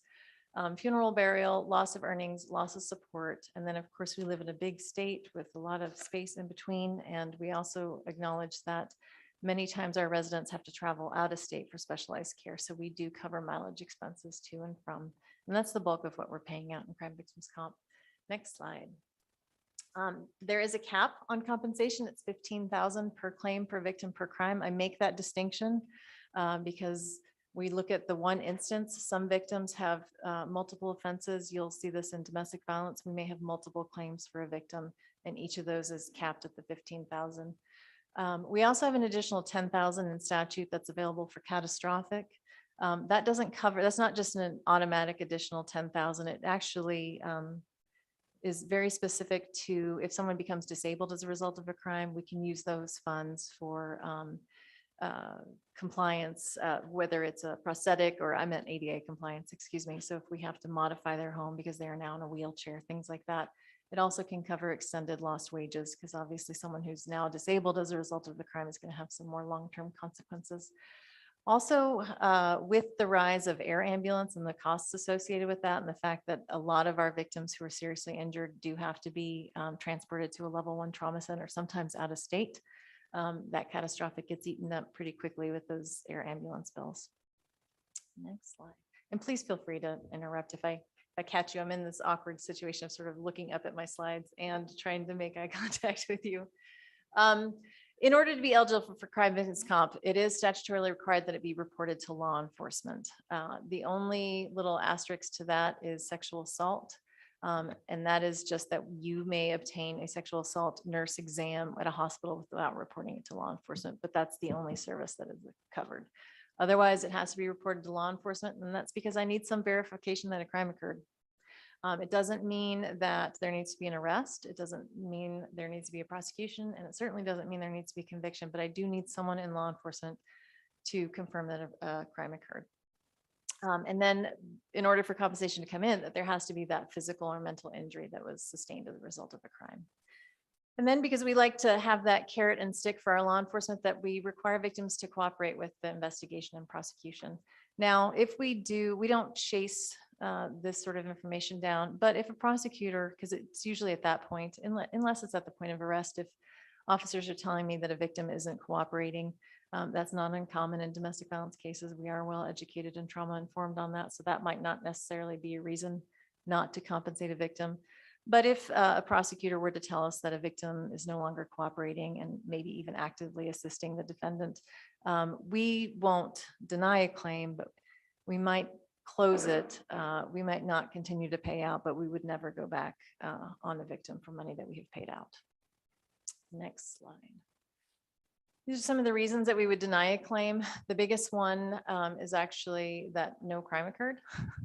And that would be per law enforcement. And that does happen, whether it's, I won't say false reporting per se, but law enforcement couldn't attribute the injuries to a crime. Or there's no innocent victim. We're frequently get the whole scenario where if you start the fight, but then lose the fight, you are not now the victim. And that would be that no innocent victim. Or you are the victim of a crime. We acknowledge you're the victim of a crime, but it's nothing that we can compensate because it might be property only. So those are the top 3 reasons. And I believe the next slide is actually just an overview of the breakdown. So in the last full fiscal year of the state, we had 903 claims that were received in our office. You'll see that we approved 92%. That's actually kind of low. We're usually closer to 95 to 97%. In the past fiscal year, we paid out just shy of 1.2 million. And that's been pretty steady in the 10 years that I've been here, slowly increasing. The majority of those claims are going to be filed by assault victims because they're the ones who are going to be injured. And so they're the ones who are going to be seeking help. Majority of victims were females between 18 and 29. And of course, that represents mostly domestic violence victims. Next slide. This is a breakdown demographics that kind of jives with our state demographics. You'll see the majority are Caucasian. However, I will note that some of our Native American population are overrepresented compared to their population within the state. Next slide. So to understand crime victims compensation, I kind of wanted to talk about where the money comes from. And you'll see the surcharge is only one of the options. We do receive the federal VOCA, which stands for Victims of Crime Act money, and that is on a formula. That formula was recently changed to go from 60 cents on the dollar to 75 cents on the dollar, which will be good for us. We have yet to fully see that. That just went through. But one of the things, the reason I point out the VOCA fix is historically there had been a penalty for, it's bizarre, and I shouldn't say penalty, but it really was a disincentive for agencies to collect restitution because we had to deduct it from the amount of money that we paid out that formula was based on. So the formula is for every state dollar that we spend, we'd recoup a certain amount of federal money. But if we recouped through restitution, we had to deduct that. And so we would get fewer federal dollars. With the VOCA fix, they have removed that disincentive. And one of the things that I'll talk about in a moment is my office's attempts to perhaps reclassify a position with my office to create a restitution collection position. And I think that will dovetail nicely with this conversation that we're having over the interim. So again, restitution, I think you should all have a working understanding of what that is. It's when the court orders money to be paid from the defendant either to the Division of Victim Services or to the victim themselves. That is actually a concept that I think our agency can do a little bit better on with educating prosecutors in the judiciary. I think there's a lack of understanding that when the Division of Victim Services pays out, that money can be ordered directly to us for the money that we've paid out, that a lot of times victims aren't out of pocket the money because compensation has come in. And so that's something that my office is really trying to ramp up education with prosecutors in the judiciary on that concept. Because right now it represents less than 2% of the money that we receive. But again, every cent that we're paying out is a result of a crime. And so there is a defendant, there is someone who's responsible for that. Recovery from offender is a separate concept. That's actually a civil judgment. We do see those every now and again. When there is a civil recovery, we do have a subrogation interest. I will say we don't frequently see a lot of recovery on that. It is quite frankly up to the private bar to reach out to us to let us know that there's a civil case. I'm an office of 10 people. I don't have the capacity to chase this down in civil court. Representative Swanser. Hey, thank you, Mr. Chairman. Just a question when it comes to restitution on what a defendant, what the assailant, the offender. The offender, thanks, it's late in the day. What the offender has to pay, is that completely up to the discretion of the judge? Or is there any kind of like nationally accepted table of, I mean, is it based on the crime and the amount of bodily harm? How does that number get set? And have you seen any kind of inappropriate fluctuations on how that number based on the crime, based on who oversees that, and how do you responsibly manage it? Director. Chairman, Representative Swanser, well, you have the prosecutors really ready to tell you sitting right next to you. There is a statute on restitution, and of course you do have to consider the defendant's ability to pay. But generally the information that is provided is going to come from the victim themselves through their impact statement and possibly from the Division of Victim Services as to what we've paid out. I think there are sentencing guidelines. This is all going to be part of things that go into a pre-sentencing report as far as recommendation and how that is ordered and what amount, and again, really dependent on that defendant's ability to pay. I believe I have the restitution statute in my slide, but I don't know how far into it. It might even be the next slide. No, it is not. At any rate, there are, yes, and I think Representative Oakley is whispering the answer to him. So I will keep moving on, if you will. Look, if you might go back. I did provide you all with a copy of the surcharge fund balance history. As you'll see, we're headed in a not great direction. The red, if I recall, the red represents, one of is what we're bringing in and the other is what we're paying out. The red represents the expenses and the blue represents the deposits into the account. You'll see that those fell off a cliff pre-COVID, quite frankly. But what you will see with that chart is beginning with COVID is you'll start to see that separation of the red and the blue, where we were definitely spending more than we were collecting. I will say we're getting closer as of April. You'll see those lines are starting to connect, but that was the trend that has sort of led me here, is we were definitely starting to see a drop off on what we are collecting, while there's no shortage of expenses that keep coming up, especially with the cost of everything increasing. Now, the reason I brought it up as an interim is that it would require a statutory change. The surcharge statute itself sets a certain rate, and it's in a few slides, of what is assessed. Now, a surcharge is totally separate from restitution. This is a fine or a fee that is associated with being convicted or found guilty or pleading guilty to a criminal offense. And it's striated against the type of crime and how much and whether there's more than one count. And those levels that I believe, if you want to go ahead and fast forward, this is just merely information from the budget book for your edification. You should have these in your documents as far as what surcharge is used for and what we collect and the levels that they're at. This is the surcharge statute. I realize it's impossible to read, but what you'll see is that there are different levels. And the question that I had is, do we need to look at those levels? So it's less than $100 or not more than $300 for the offenses specified in the paragraphs. And I can break that all out for you of what those crimes are. But what I'd actually really like to do is after today, I'd actually really like to hear from Child Support Enforcement, because I think they are uniquely situated as an entity that routinely has to look at collecting fees and setting tables. And I know in the past that their experience has been that the answer is not just necessarily to raise the surcharge or to raise the fee, because you get to this diminishing returns.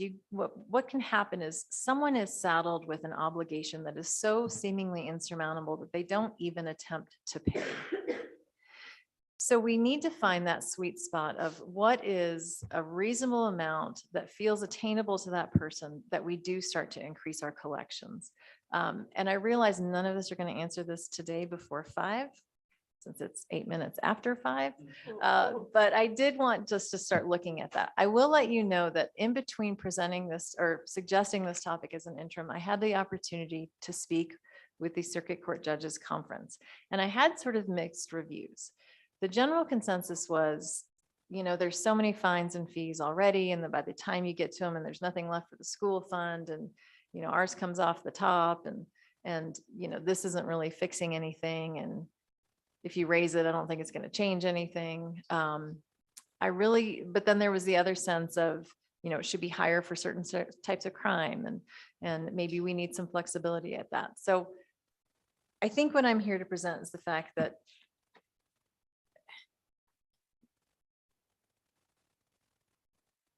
the concept of a surcharge and the concept of restitution are two very separate things. But generally what we're trying to say is that you have committed a criminal act and there are consequences to that criminal act. And I believe the surcharge was that attempt to do so. We see the same thing on the federal level. But what is the best method of sending that message, and how are we going to make sure that we have a robust surcharge fund? Because that fund is what is the lion's share support of what pays for victims' expenses for medical and mental health. It is also the lion's share of money that goes out to have these programs so that your community has those advocates who are out there working with victims. Beyond that, I really am just here to answer questions. I do think towards the end of my presentation that I began to look at really more the concept of restitution collection, and was able to attend this presentation. And if you can switch to the next slide, I think it gets to the heart of the concept of why we need to enforce restitution. I think anecdotally in our state, it's very hit or miss depending on the jurisdiction. I think it's hit or miss with what prosecutors are asking for. I think it's hit or miss on what judges are ordering. And I do think that we, meaning victim services, needs to do a better job of, as I've already said, educating the judiciary and the prosecutors of the reason behind this, what these funds are used for, and how we can support this system. Because if we don't have a robust surcharge and we don't have a robust restitution collection, quite frankly, there will not be victim services in the state of Wyoming. It's just quite, that's how we live or die. So there are a variety of options that you can look at. I do not have a bill draft, but I do think we need to look at this concept of not how crime pays, but how they pay for their crime. With that, I realize it's been a very long day and I will just stand for questions. I appreciate your indulging me and my slides. Director Chambers, yeah, so obviously at still the 5 o'clock hour, rather than trying to figure out what that sweet spot is, it seems like we could advance a bill today to raise the fees, arbitrarily pick something. Because I agree with what you want to do, try to dive deeper into the numbers on where the sweet spot is. And if that means discussing with child support, or I don't know what other, if we look at what other states do as well. I'm sure there's got to be some data out there where some state decided to raise a fee beyond what was reasonable to obtain and they had diminished returns. There's obviously got to be something we can look to, which I think would be probably a lot more fruitful for our overall goals, but also for your goals in terms of the account. Mr. Chairman, if I might suggest, if I were to have my little magic way, I think what I would request is some way to look at, well, it's the same problem we always have. We have the law in the books, but it's not enforced. How we can address deviation from restitution, from surcharge orders, how we look at having a restitution collection infrastructure in addition to the statute. It's already a concept that's out there, but what and how are we going about collecting that, and what sort of uniformity can we impose upon that legislatively? Again, I don't think that's, because I don't think the blanket answer, I mean, maybe I did when I thought I presented the topic was let's raise the surcharge. It's not been, those rates have been the same since 2008, but I'm beginning to back off of that. I think flexibility might be something, but I do think we need to address the fact that and this keeps coming up in all of our criminal justice discussions, is ad hoc implementation of laws that already exist. And so none of us are going to solve this today, but I just wanted to put this on your collective radar. So with that, I appreciate your time. Vice Chairman Washington, Senator Cole. Thank you, Mr. Chairman. Ms. Chambers, a couple of years ago, I remember for managing a bill to increase mental health compensation from 24 to 36 months for our victims. And I believe I told the body that was all going to be paid for by surcharges. And I just wondered how much has that impacted the finances of this effort? Mr. Chairman, Representative Washit, fairly negligible. To be very candid, what has impacted our budget right now are sexual assaults. When we passed legislation in 2020, which upon my encouragement was to take on the law enforcement's responsibility to pay for SANE exams. Historically, as I addressed, we paid for those non-reported because to be in compliance with federal law for the Violence Against Women Act, we had to have a mechanism for victims to seek medical attention without having to report to law enforcement, because we understand that sexual assault is one of those crimes that is vastly underreported. But what I also wanted to do, and that we accomplished in 2020, was to take on that additional burden of sexual assault exams away from law enforcement's budget to perhaps avoid a chilling effect of officers contemplating what their budget might be before they order a sexual assault exam. We've been very successful with that. The law does have an escape valve for our program that if we are to run out of money, we are no longer obligated to pay for that. I refuse to invoke it because I think it's a very good program. And I think we need to make sure that all victims, whether it's reported or non-reported, are seeking those exams.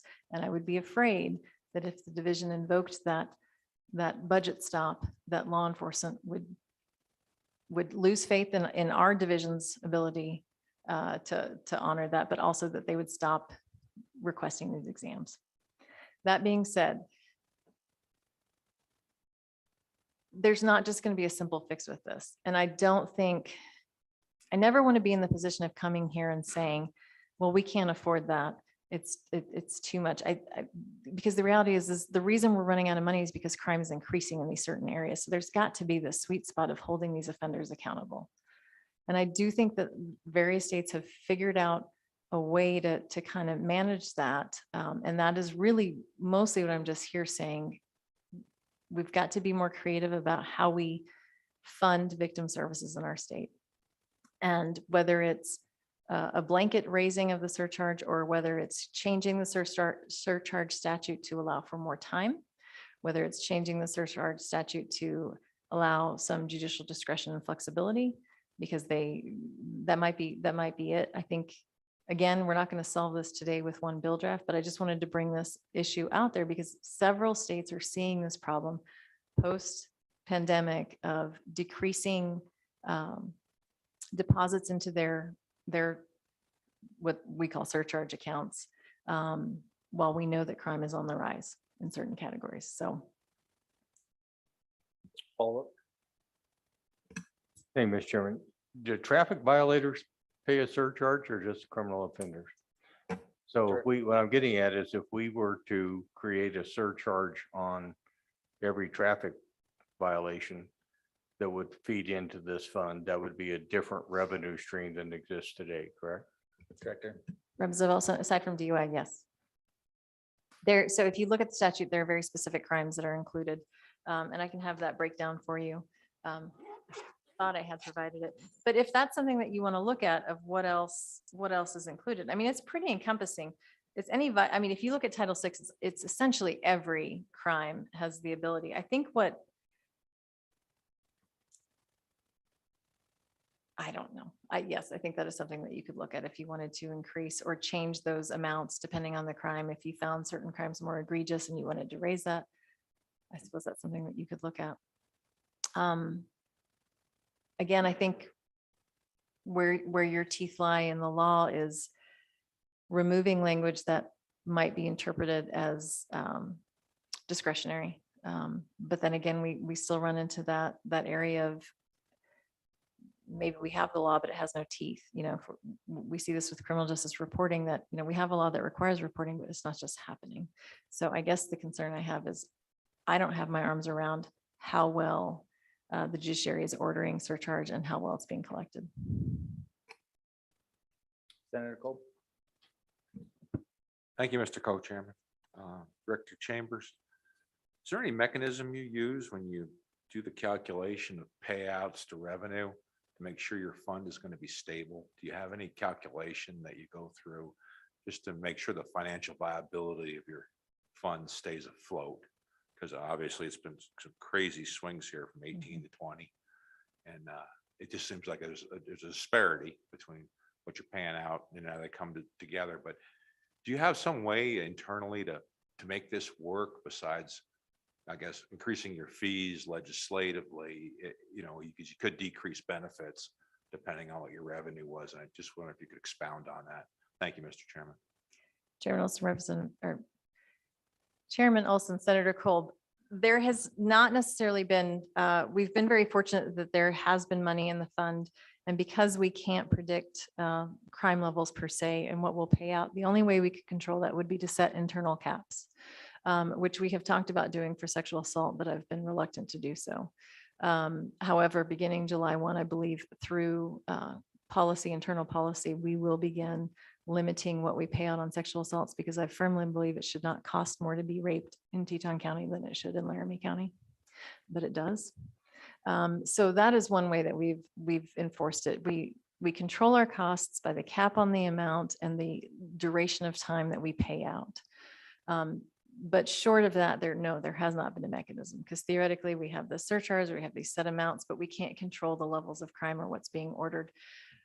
We've never had to move to a mechanism where other states who are in more dire fiscal, they will, for example, set a policy where at best they'll pay 80% on a bill. We've never had to do that. Again, we will pay up to our cap as the bills come in. We do have the ability to reduce payment on certain claims for contributory conduct, but that's a whole nother conversation for another day. But no, sir, we haven't really had to implement really stringent factors on that. And I'm not real keen on limiting what I pay out to victims because offenders aren't paying. But I understand what you're saying. Senator Cope? Thank you, Mr. Co-Chair. I understand, but we're talking about viability of a Right. fund. That's really what I was talking about. I Yeah. understand that the victims are Mhm. victims and they should be compensated as much as we Mhm. can, but we shouldn't kill a fund either. Right. And then not have a fund for anyone in the future. I'm just concerned about the viability of the fund. As am I. Thank you. Yeah. Sir, no, I appreciate it. And that's why we're here is I'm open for ideas. I am concerned about the viability of the funds. We've been very fortunate to have sort of a rolling balance that's been that well that we go to. I will say our payouts have been somewhat steady, but with everything, I think honestly, for many years post-COVID, I've been the odd state that has not been tremendously worried about this. And I've been very fortunate. Of course, Wyoming is the special butterfly. We're the smallest state. I have a compensation program of one analyst, an assistant, and then myself who oversees the fund and the program. And we've been very nimble, and I'm very proud of our crime victims program in the state of Wyoming. But I do see that, yeah, it can't be sustained when we see rising costs. And we see, and whether or not it's a direct result of COVID that people just weren't being arrested, we've heard anecdotally those comments that people were being cited and released. And so perhaps that's also attributed to a drop in the fund. Yeah, it's just, I think I'm here. And again, if I don't walk away with the bill draft, we're fine. I just need to put this on someone's radar that we need to be thinking about this. And as my home committee, I figured you would be the best. Thank you. Senator Cooper? Thank you, Mr. Chairman. Ms. Chambers, when I look around here, I only see one person in this room that's really qualified to bring us a solution. And I'm just wondering if sometime in the next couple months in your spare time, if you could bring us some really good suggestions. I think most all of us are sympathetic to where we're at and understand what needs to be done, but how to go about it is we've got to rely on the expert. And to me, ma'am, that's you. Chairman, Senator Cooper, I appreciate that. And I understand that. But I'm also the one to say that I can't always be the one driving the bus, but I appreciate the sentiment. It is your It's bus. my bus. I get it. Director. Representative Oakley. Thank you, Mr. Chair. So I've heard you say it 2 or 3 times. I mean, that you said there's deviation from this. So clearly you're referring to judges not ordering it. You were just at the circuit court judges conference, you said. So I'd like to specifically hear, did they say they're just not ordering it? Because I can say the judges that I'm in front of do follow the law and do order it. It's a minimum of $150 for every breach of peace, so I just want to say to some extent, we're extracting some money from people that have nothing to do with a sex assault. They had an intersection with the criminal justice system, fair enough. But then we start talking about adding traffic violations. I mean, to some extent, to me, restitution is a more fitting piece where the offender pays for what the offender did instead of extracting higher and higher amounts from everybody like that gets a traffic offense or more.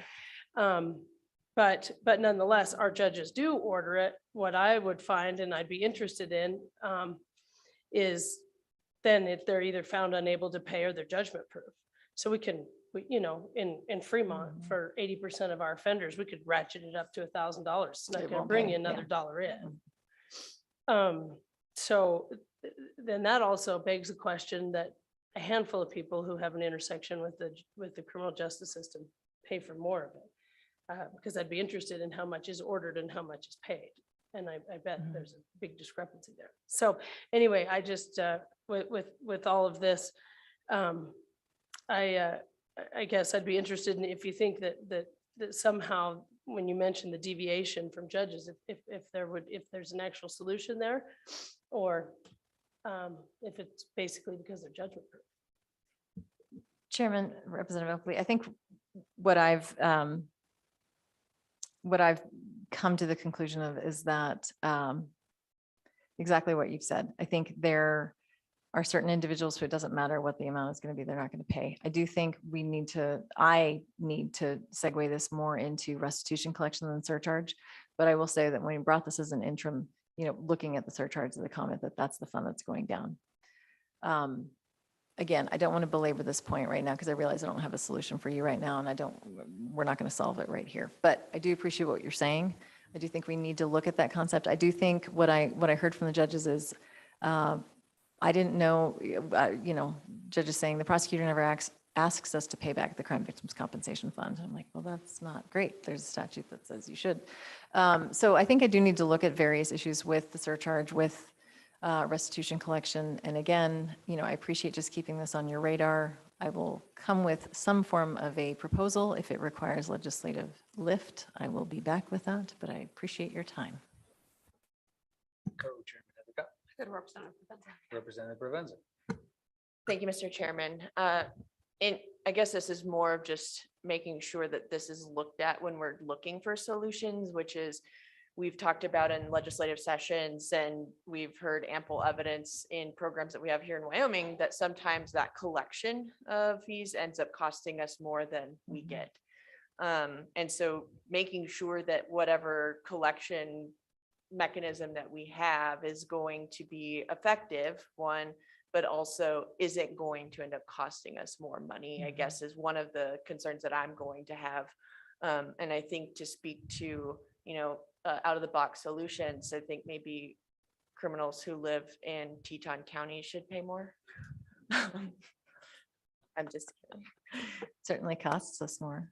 Wow, when Representative Yin wasn't here. Yeah, for the I know. panel, so- She picked her time. Okay. Co-Chairman Nethercutt. Thank you, Mr. Co-Chairman. I just want to know who's not following the statute. So do I. Are you able to determine that? Chairman, Co-Chairman Nethercutt, what I can do is commission a study with the University of Wyoming Survey and Analysis to perhaps go across and look at that. And so perhaps I brought this topic premature. Is there any other way? To assess who isn't ordering. Yes, Is Elisa still here? she is.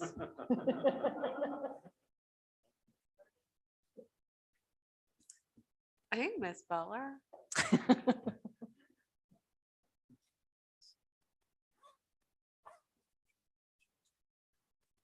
She Right. loves it when I do. Miss- When I Yeah, do so that. Ms. Director Chambers- Chambers, don't you Yes. receive, and I don't know what it looks like on your back end, but wouldn't you be receiving the orders from the If the courts? So we would know which courts you're not receiving orders from? Correct. So what I do see is I can tell you how much we're getting from what county and theoretically for what crime. What I'm not seeing is what's not making it to my desk, where that disconnect is. Yes, I can show you a breakdown of where we collect the most from, but I'd have to correlate that with crime rates to see, Oh. I mean, that's not, I don't mean to be blunt about it, but it's not as easy as it seems. Ms. Chambers, is there a way for you to see the historical data? So for example, Laramie County historically brought in X amount of surcharge dollars and now it's this. Are you able to see that and then identify where the numbers are lower and then go make an inquiry with those courts? I believe that's something we could do. And now I'm glad I'm here because that's an excellent suggestion. Ms. Butler? Mr. Chairman, Madam Co-Chair, my name is Elisa Butler. I am the State Court Administrator for the Wyoming Judicial Branch. We could pull that data. What I can tell you is, in my experience, I would agree with Representative Oakley. I think the vast majority of judges are aware of the statute and are imposing the fee where they are required to do so.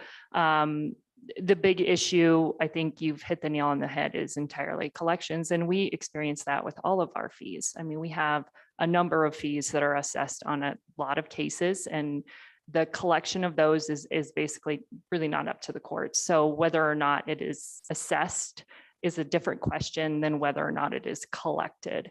But we can absolutely put together a report that would look at the charges, the offenses, and the surcharges that were assessed and the surcharges that have been collected by the courts. That's something that we can do. Can that be done by our next meeting? Potentially, I September. think we could. I would need to talk with our database folks to see if that's something that we can do, but we have some people who can work on that. And then obviously the next line of questioning about it would be if there is a decrease in the collection. Because if the numbers are going down, at one point we were able to collect. Why is crime no longer paying? And so what is causing the decrease in the collection? And help us maybe think about that question, we as a committee and stakeholders in the room who might be able to get some data associated with that. Vice Chairman Washit. Thank you, Mr. Chairman. Just thinking maybe Mr. Shannon might be able to comment on probation and parole's ability to extract unpaid restitution and surcharges from clients.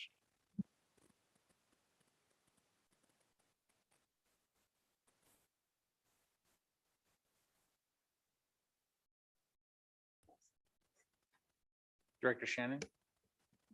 Mr. Chairman, committee members, Representative Washit, that is a process that's intricate with our probation and parole. And when the fines and fees are not collected, it's reported back to the court to make a determination for a final resolution, either to withdraw it or to incarcerate. Maybe through technical violations, things of that nature.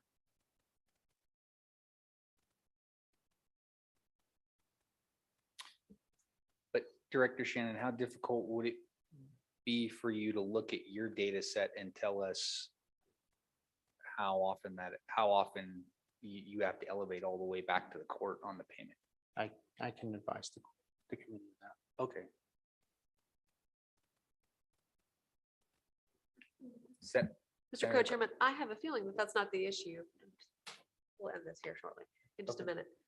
Because in order for them, they have to be employed to be on probation. So there's money coming in. Right? Correct. Yeah. So that's not the issue, but we'll get to the bottom of it later, but it's helpful for us all to think about it. Senator Cost. Thank you, Mr. Chair.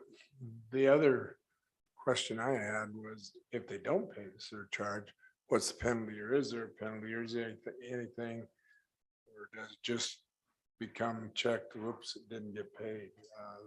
Because I'm wondering if that's the case or that's the situation. Mr. Chairman, Senator Cost, it's both. We also have individuals that are on parole that are working and not parole, and there's a number of sanctions that we utilize. So I can go back and try to find that information for you. But it's not just a lost cause where we say, well, you're not paying, we're not going to do it. I mean, again, there's a number of sanctions that have been imposed with it, extend, supervision. There's restoration, things of that nature. There's some confusion, I think, amongst the committee. Is assessing the charge required by statute? Anyone? Yes. Yes. Yeah, okay, so which goes back to, I guess, our original conversation of searching your data points, because we're convinced that most of our judges are ordering it as they should be, but some aren't. And the question is, we apparently know that some aren't.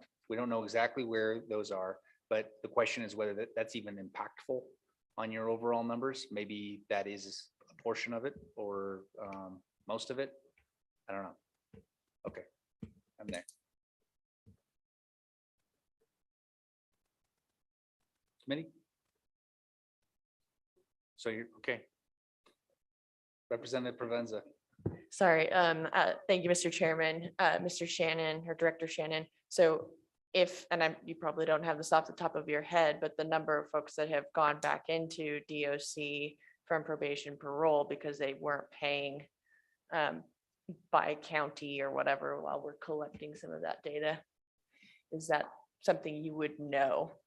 Mr. Chairman, Representative Provenza, I don't have that off the top of my head, and I want to be clear, we're not running a popular institution, meaning that they're not paying their debt. That usually involves other issues when they're not paying, they're not going to counseling, they're not doing things of that nature. But I will research and see what I can come up with the answer to. I believe the question was how many people have been returned, correct, or have not paid and referred to the courts. Is that the question? Referral for non-payment?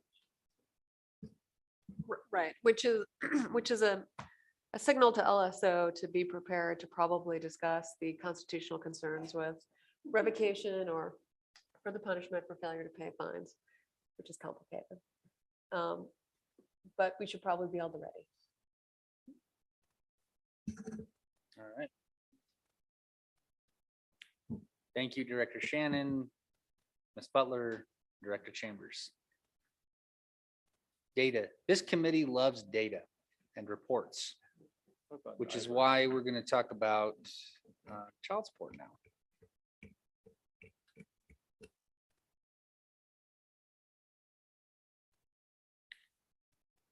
Do we have Ms. Arneson on Zoom?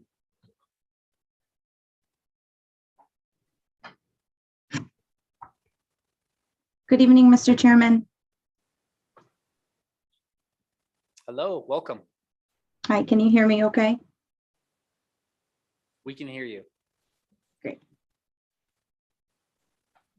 Well, good afternoon, Mr. Chairman, members of the committee. My name is Christy Arneson. I am the Economic Security Division Senior Administrator with the Department of Family Services, and I oversee the Wyoming Child Support Program. As you heard when we brought this topic forward, the program is required to review the child support guidelines every 4 years, federally and per Wyoming statute. We reviewed them. We enlist an economist, Dr. Jane Venor, who I also believe was going to join us by Zoom tonight. We enlist an economist to do this report for us. It includes looking at the economic data on the cost of raising the child, and then specifically looking at the child support tables that are within the current statutes. We have a committee, so I'm here not just by myself as the Wyoming 4D director or with the Department of Family Services, but there is a committee that reviews the report that Dr. Jane Venor provides us. And just for purposes, we did provide you with a report that the committee reviewed. I know it's 80 pages, so not sure that you were able to get through all of it, but they're listed in there are the members of the committee. And just briefly, so you understand who partakes in this, it is the Department of Family Services Child Support Program. We have policy staff as well as our attorneys on the committee. We have a private attorney, Jenny Hall, who participated. Angie Dorish with Access to Justice was on the committee. We also had a parent who owes child support participate. We tried to get a parent who received support, but we were unable to get one to participate this year. Donna Playton, who's with the University of Wyoming. She is with the Family and Child Legal Advocacy Clinic. And then we also have a clerk of court representative, and that was Tina Wood. So the committee received the report that Dr. Jane Venor, who's with the Center for Policy and Research, provided after their research. And that is the report that you have in front of you. There is a lot of information in that report. We're really just want to focus on the updates to the tables that are within the guidelines. And short and simple, there is a recommendation through that report, and the committee would also bring that recommendation to this committee to update the tables that are within the child support guidelines. Those tables have not been updated since 2013, and at that time that was based on 2012 economic data. So it's been quite some time, 10 years, since those tables have really been looked at in the economic data. If you had a chance to read the report, there's a lot of information in there on the most recent economic studies that are out that Dr. Jane Venor used, and she's here if you do have any specific questions. But basically, if we adopted this, if you decided to move this forward, we would see an increase in the tables.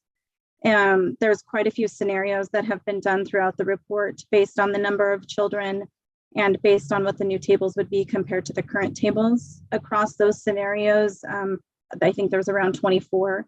The average increase is around 12%. The average increase, price increase is 19%. The table increase will be 12%, so not quite as much as the economic data has shown for price. And if you are in the report, those scenarios are pages 65 through 68 There is a comparison of the current tables versus what the proposed tables are on pages 52 through 53. And we do understand that this is an increase. What that would in turn do is in certain instances going forward, it would increase based on what would happen today, the amount of support that would be paid by the parent owing that support. But the committee truly believes, because it's already been 10 years, it is time to update these tables. And if we continue to put it off, the increase will only get larger. And because I know I know you guys have been here, had a long day, and it's getting late. So I'm here to answer any questions you may have. Dr. Jane Benor is here also if you have any questions related specifically to the economic data and or the tables. And I'll stand for any questions, Mr. Chairman.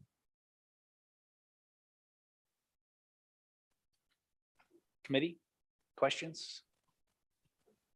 And Ms. Arneson, just for clarification, what is it's not just that it's probably beyond time to update the table because of factors of our world, but it's statutorily required that we do address that is it 4 years, 5 years? Mr. Chairman, it is statutorily and federally required that we have them reviewed every 4 years. We don't necessarily, in all transparency, have a requirement to follow the recommendations of that review. Although we do think it would be best practice to follow the recommendations of that review, we are not required to do so. It is a policy decision by this body. Right. Okay. Helpful. Thank you.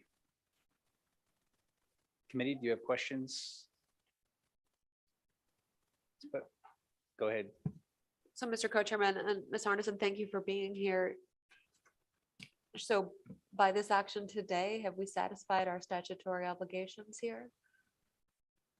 Mr. Chairman and Madam Co-Chairwoman, yes, our obligations are satisfied at this point with regard to Wyoming statute and federal regulation.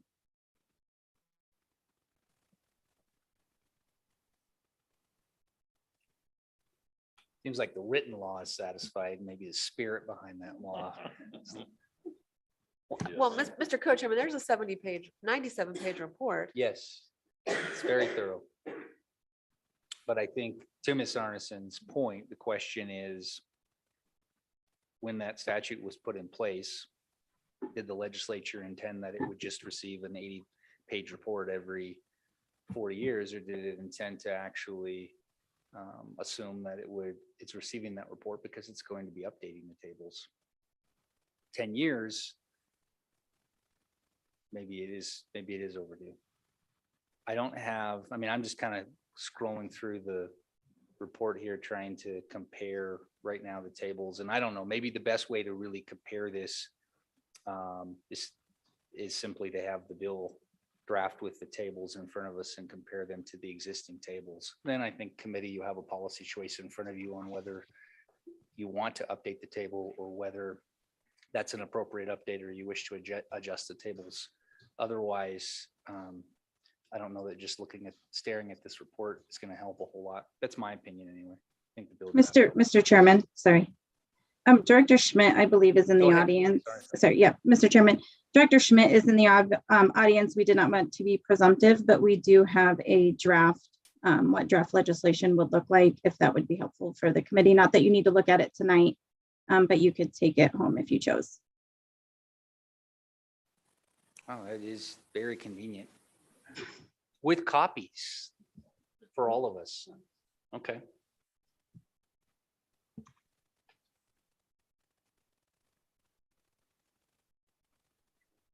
Senator Cole. Thank you, Mr. Co-Chairman. I had a general question about the rapid runaway inflation we're facing. Has that been taken into consideration in this report on the amount of on the tables that have been just recently updated, or what can we do about that? Or just a general question, what do we do about rapid inflation that we're facing? It's going to be crushing. Dollars are going to buy less, right? What do we do about that? And then do you agree with the tables that are currently written in said report? Thank you, Mr. Co-Chair. Senator Kolb, are you asking Mr. Arneson how we solve inflation? No, just address the facts. That's okay. all. All right. Thank you, Mr. Arneson. Go ahead. Mr. Chairman, Senator Kolb, yes, I don't have the answer to solve inflation, but if it's okay, Mr. Chairman, I would like to defer that question to Dr. Vanor, as I believe she's better suited to answer it with regards to inflation and what it was taken into consideration with this report. Thank you. Welcome, Doctor. Thank you. Can you hear me okay? We sure Can you hear me? Oh, excellent. Thank you. Doctor, we can hear you. Thank you. So the current tables are based on April 2012 price levels, and the ones that are proposed are based on August 2021 price levels, and there's been 18.9% inflation. So since August 21, there's been additional 5.7% inflation, and that doesn't translate into a 5.7% increase because hopefully incomes have increased too. There's some evidence, it's a little bit mixed, as you know, but I think your point is very valid that what do you do, or what does any state do in the future? And unfortunately, I don't have the answer for that. I do think it's paramount, though, that Wyoming does increase it just based on those statistics alone. Am I answering your question? I think that's very helpful. I see a nod from Senator Kolb. Yes, Co-Chairman. Yes, thank you. Other questions for Ms. Arneson or the doctor? Yes, Senator French. Just to help me out here, when these tables are set up, are they stagnant for the full time? And can it be put in there that it's each year it's adjusted for the cost of living, and use some the Intermountain region cost of living, something so that if it's X amount this year, next year it's X amount plus 2.5%. Then the following year additional. Wouldn't that be a better way to run this thing? Then we're always somewhat current versus, oh geez, we're behind the 8 ball big time here. Just a question. Senator French, then what would we do? We wouldn't have anything to do.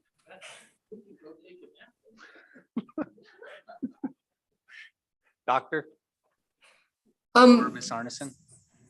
I'll comment on that first, and then Ms. Arneson might add some stuff. There have been a few states that put an administrative rule, which is beyond the scope of why I'm here. I'm here to talk about the economics. So they leave it to the agency to periodically update it. We've been fortunate for over 10 years now not to have inflation. In fact, the last review, it was so mild, there wasn't the need to update it. It was a 1%, and it just seemed like more of an administrative hassle, but I'll let Ms. Arneson speak to it. So I guess what I'm saying is you can do that, but that's really a choice, who has control over the schedule.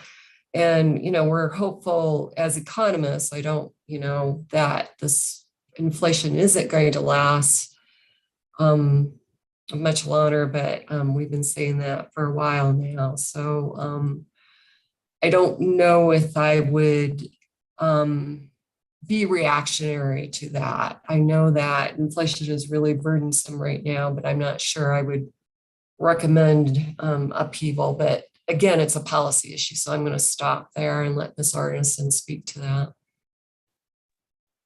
Mr. Chairman, thank you, Dr. Vanor. I would agree. I think that is a policy decision. It could be tricky to try to build that into statute and have it work every year. I would say we are required to review every 4 years. That doesn't mean we can't look at things prior to that if we wanted to. And again, I wasn't here when, the 4 years, I believe probably 4 years was a time frame whenever it was created, because they felt it was not long enough, a short enough amount of time, but a long, not terribly too long to take a look at what's been happening in the landscape and then to see if any adjustments would need to be made. But again, any statutory change along those lines would be a decision for this body. Ms. Arneson, rather than putting the whole statute on autopilot, do you have experience in looking at other states with COLAs that have COLA clauses that may, you'd have a statutory scheme, I would assume similar to what we, have, whatever its fee is set at, but then you have a provision that adjusts to cost of living under a certain, whatever the percentage is. I know I'm assuming some states probably have something like that, a COLA clause. Mr. Chairman, I'm going to again defer to Dr. Jane Venor because she does this for many states. And so she's a little bit more in tune with the landscape across other states. And I'm sure she can answer that question. Yes, there are a couple states that have COLAs, Minnesota and New York. New York hasn't implemented theirs for a while because it's on the books. I think it has to be at least 10% increase. And Minnesota does do theirs. I want to say it's every 2 years. I might have how often it is. It's a bit of a hassle because they have to do notifications. They do the COLA adjustment to the order. And it assumes that the order should increase, like if that was 4% inflation, increase by 4%, where it's not necessary that both parents' incomes increase by 4%. And there's an equity issue there because in Wyoming, like Minnesota, there's 2 parents involved and their incomes are considered in the child support order. So it's not always just a flat % increase. And then it puts in the agency in the position of sending notifications. There has to be an appeal process because there has to be an opportunity for the parents to say, or a parent to say, my income didn't increase by that much, and appeal it. So again, there's some policy issues there that Ms. Arneson can speak to as far as, the notification, the legal process of appeal. But there are a few states that do it. No, I think you're good. I'm sold that that's probably not the rabbit hole I'm going down tonight, not at 6 o'clock.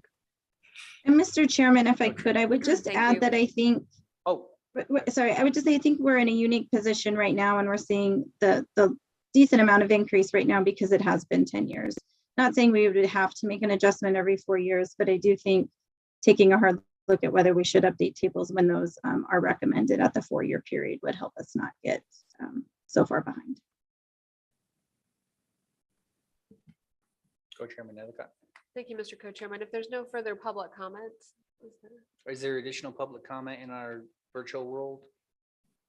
Anyone here wishing to testify on child support? I didn't say, okay. I will close public comment. all right, Mr. Co-Chairman, I would move the proposed bill draft that was presented to us by the Child Support Office and Department of Family Services for further discussion and review at our next meeting, a greater understanding of its impacts and ramifications. Beautiful. It's been moved and seconded by Representative Oakley. Discussion on this bill. No discussion on this bill draft. All those in favor signify by saying aye. Aye. All those opposed? All right.